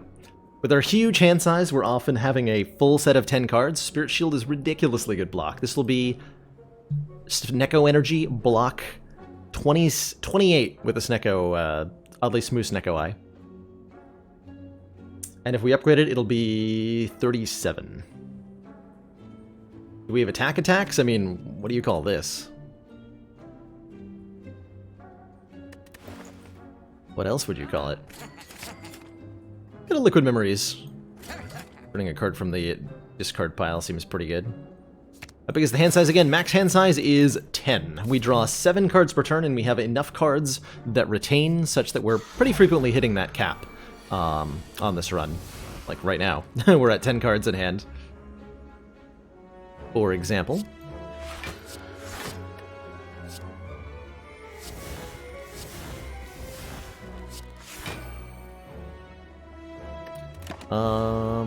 This is probably where Liquid Memories could be potentially useful. Yeah, there's our Ragnarok, unfortunately. Okay, we're drawing another Ragnarok next turn, so this will be fine.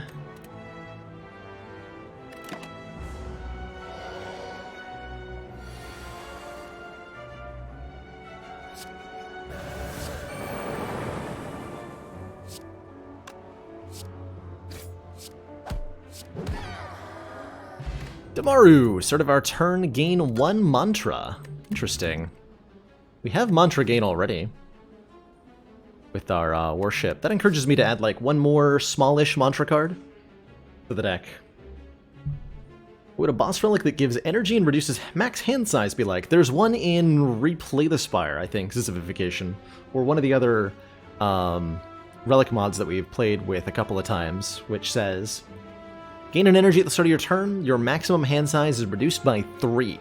Puts you at a 7-card maximum, and that is definitely a penalty that you don't care about in some decks, and you care about a lot in other decks. Like, if that would be untakeable for the current deck, for example. Completely untakeable. With Oddly Smooth Stone, I'll take a second to see reality. Help keep our block game going strong here. Meditate to bring Ragnarok back. I do like that. I'm so, like, afraid of the, other ways to... A pummel? Heck yeah, I'll take a pummel. It's no Ragnarok, but it's good.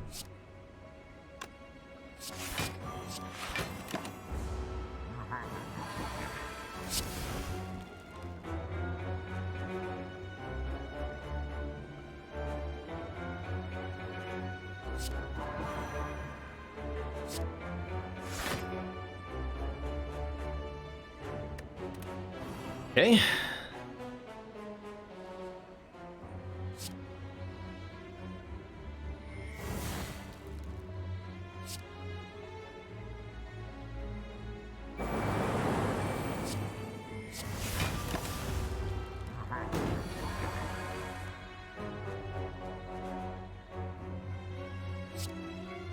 How much damage is this going to be? Lame. Let's eat additional, so this becomes base 6, 14, 28, 56 times 6, plus slow. And then a Sands of Time follow-up? Okay, so this should just kill. Deal 67 damage to a random enemy 6 times. Actually, wait. 72 damage times 6. Rip. Rip in pieces. Ice Cream conserves energy between turns, which is great with all these miracles we're producing. And with all these Moonstone, Halt feels great. Even at 0 cost. If we're in Wrath Stance, this will be 20 block? 20 block. Never let the devs see this run. You know, just a casual Akabikos Neko Pen Nib deck. You know, the usual. The usual. Yeah, with Ice Cream, I'm just going to play the Miracles right away. Take that Halt. Might not be correct. Vajra! Start combat with 1 strength because we weren't doing enough damage. Now, finally, we have a way to do a bit more. At last. It's about time.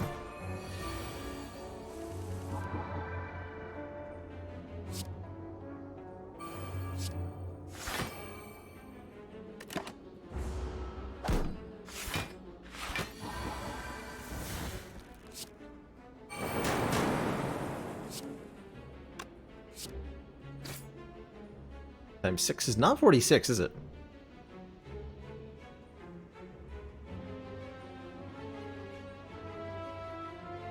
$42.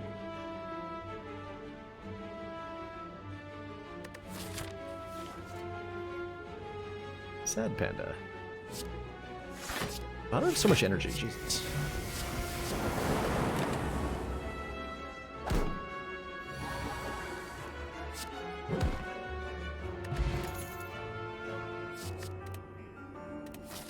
Skip-a-roo! Duplicate a card in your deck.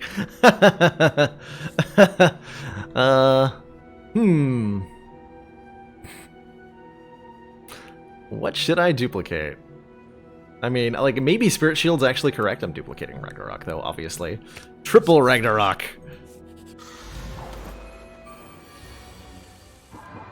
The one and only. Wreath was another pretty good duplication. I'm going triple Ragnarok, though. I can't not. I can't not.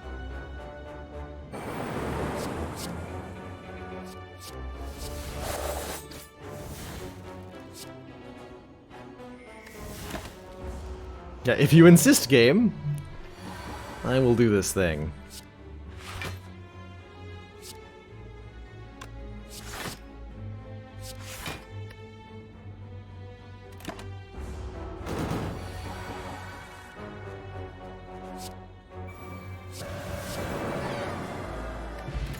Kunai! If we somehow manage to play 3 attacks and our enemy is still alive, gain a dex. Devotion is the mantra gain we were looking for. That'll let us go into Divine Stance with some regularity, alongside Damaru and our Warship. Transient's an interesting test, because we can do all the damage we want in turn 1. It doesn't affect the future turns.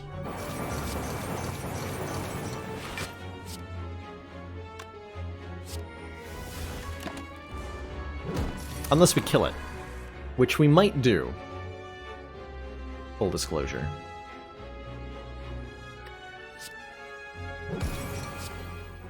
That was supposed to be Eruption. Same total damage either way. Waste of a pen nib, but still tons of damage.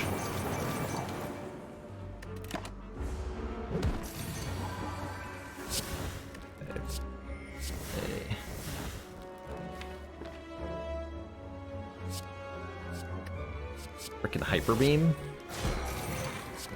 Serious right now?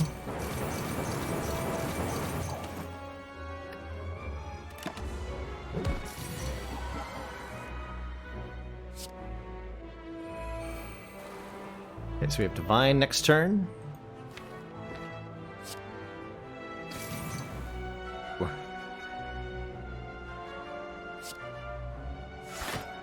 She have that much damage here.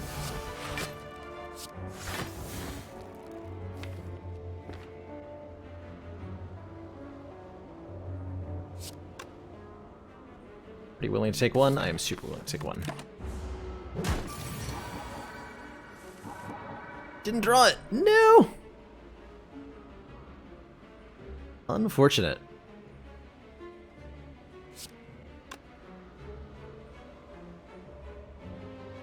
Highly unfortunate.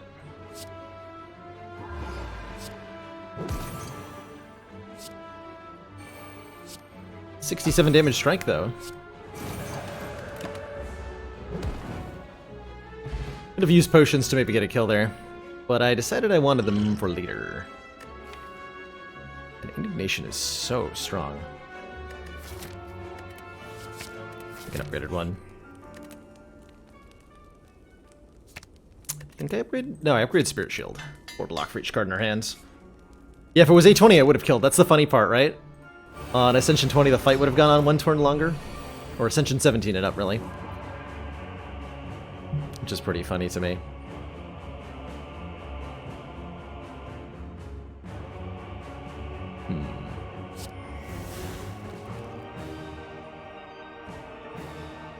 Nib on 8's not the greatest thing. I really want to make sure that I end with Pen Nib on 9 going into the Elites fight before the heart.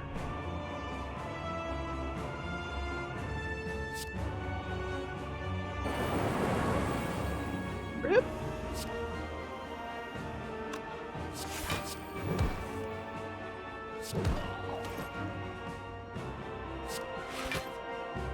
Let's see. Willing to play Devotion in front of this opponent. Presumably, yes. Ice Cream will help a lot here. Figured you might be doing the big attack on this turn. Jerk.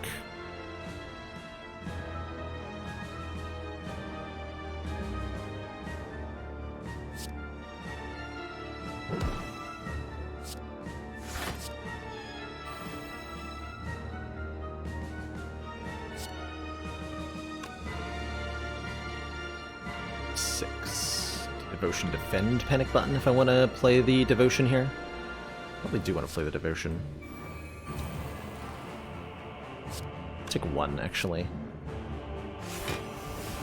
Okay, I think we're killing this phase next turn. Yeah.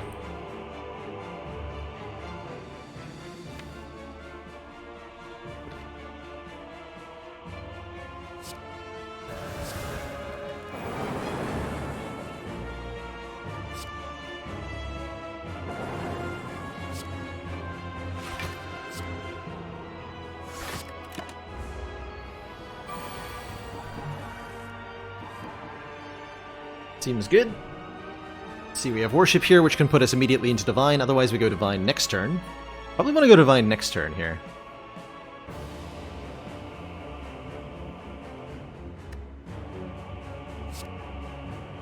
$34 block. A lot of block. Dash versus Gold Scythe. Dash.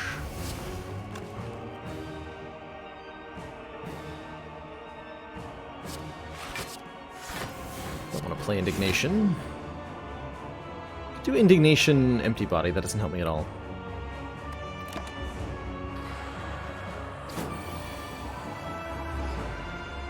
Behold. Divine Stance, wherein we do triple damage. And gain 3 energy immediately, plus 2 for leaving calm, so we gained 5 energy there. I gotta remember that I want to end with Pen Nib on 9. Can I do that here? Well, Wreath of Flame Ragnarok is just a kill, right? So if I strike Wreath of Flame Ragnarok, we win, and we have Pendib set up. This is Damaru, yeah, Dreg. Damaru. Gain 1 mantra every turn.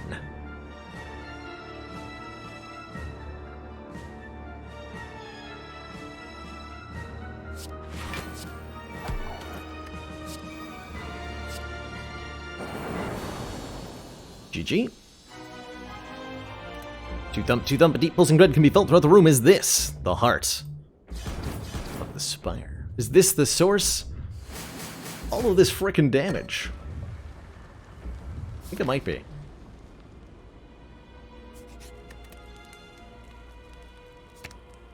B4 per turn. Panic button upgrade's good too for an additional 10 block. With devotion though. Piping Hot suck. Another duplication potion's pretty strong. Bronze Scales feels a little irrelevant. I was really hoping for Talk to the Hand, and we can maybe find one with a Ori here. Choose and add 5 cards to the deck. Talk to the Hand is really the card I desperately would like to find. So looking at 15 cards to try to find it seems reasonable. It's an uncommon, I think. Talk to the Hand? Yeah, it's an uncommon. So our odds are not great. Meanwhile, hold on though, if that's competing with Toy Ornithopter, which is 25 hit points. Or he could be 5 Ragnaroks. 25 hit points is a lot of hit points.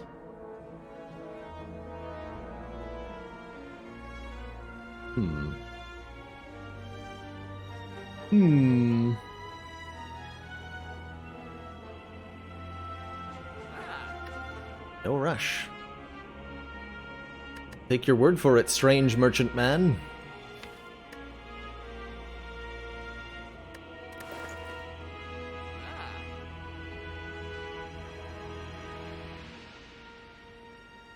Might give me nothing. Hard to find and fault with it. Oh yeah, let's see what Ori gets. Another Protect Plus, that's a pretty good block. Third Eye Plus is good block. Worship to get into Divine Stance even faster is pretty tempting. Alpha. Collect is an interesting way to do Ice Cream.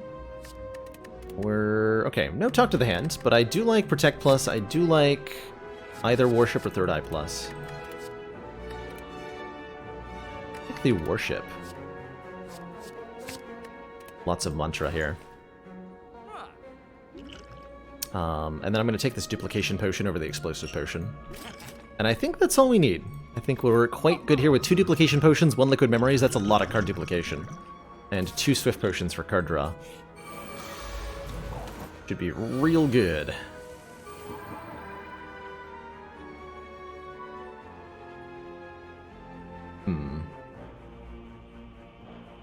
I entered Divine next turn.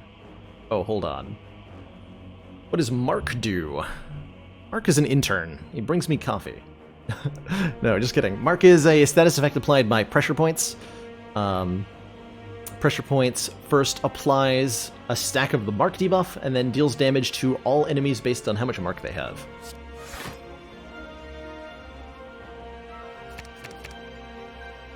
Okay, but I really need to draw the thing next turn.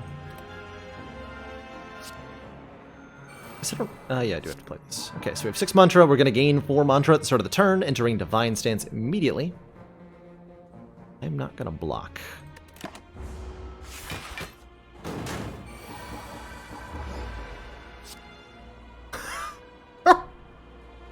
$90? Wait. 138 times 6. Boop. And they're gone. Sundial. If we somehow manage to shuffle our deck 3 times against the heart, we'll gain some energy. I'll take the Meditate now.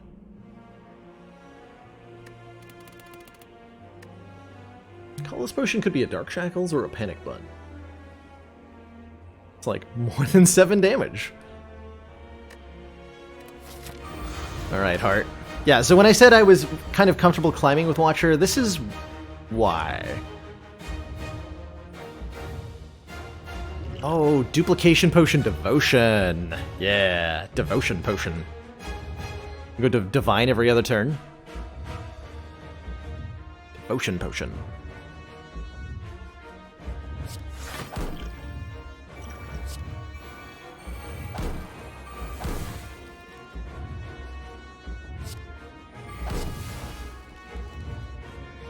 Still confuse me because I won't know what cost my attacks are, but that's fine. Keep the crescendo in hand. Good.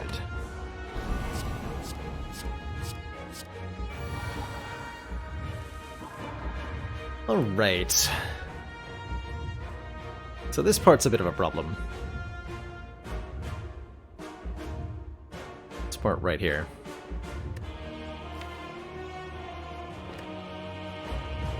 We can do all the damage we want, but if we can't block the heart, we can't survive the heart.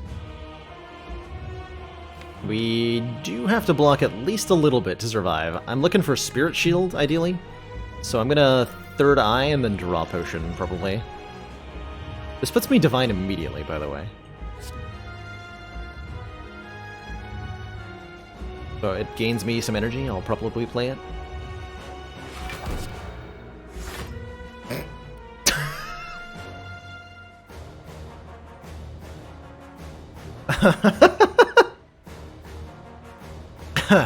Right, okay, so that's the draw pile.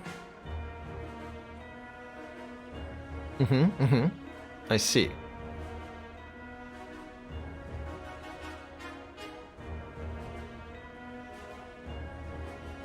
Yeah, shame about that damage cap.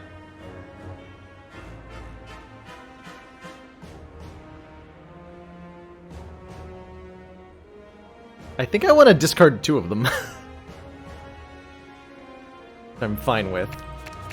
Do that. Because 1 Ragnarok is going to hit the damage cap here. With Divine Stance and Akabiko. Or it's going to be close enough.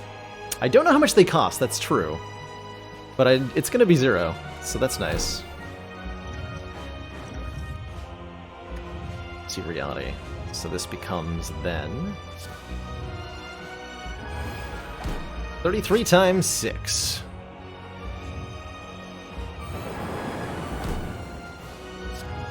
Well, kicks 3. Disappointed.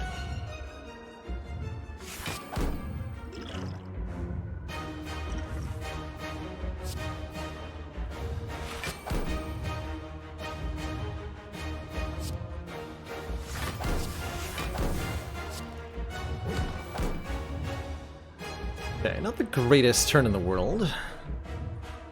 Taking a lot of damage here.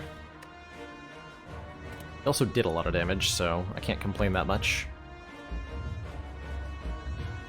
Get value out of Sansa time here. And return something from the discard pile. And slash or duplicate. So part of the problem is we drew neither Protect nor Spirit Shield nor Panic Button during any of that. We do get a Kunai proc though, so appreciate that. And I'm Divine again, because of course I am. It's like Spirit Shield, Protect, Panic Button, Meditate.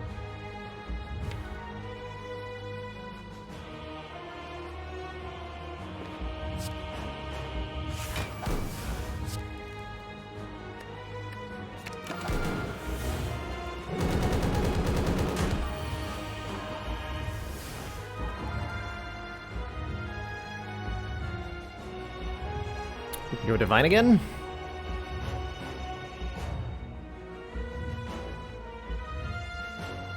I sure can. And I want to Crush Joints. Worship Crush Joints.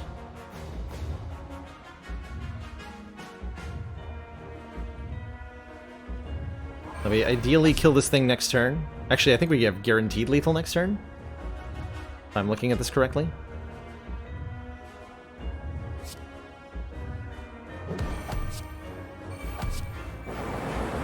Casual 67 times lots.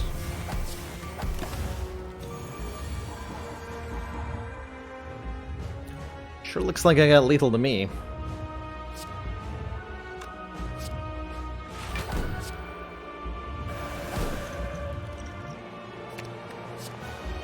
One times 6 times 2. GG. G freaking G. Yeah, you take away my victory music game. I didn't deserve it for that one. Get booped on. What a heck of a run. I really enjoy the Watcher in her current state. This is why I added her to the streak, truthfully. She's just fun as heck. EG. Don't actually have... I already have everything unlocked, by the way. This is a cosmetic thing. Obviously, we had a foreign influence in our deck that entire run.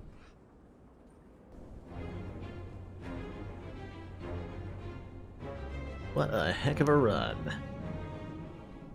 Has it been done? The Spire sleepeth, and so shall I.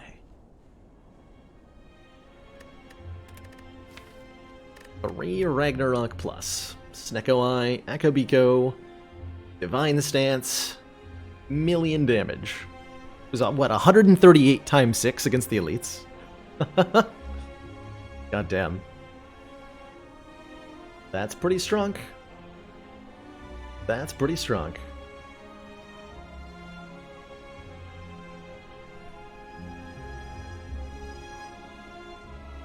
Till the next run starts. It'll be more than 15 seconds till the next run. I'm actually going to wind things down here. We managed a full rotation through all 4 characters here. Ironclad, Silent, Defect, Watcher. And I do have a social event I'm going to relatively early tomorrow, so I'd like to get a early-ish start on that. Does Akabiko stack with itself? Good question, Sergeant Jodak.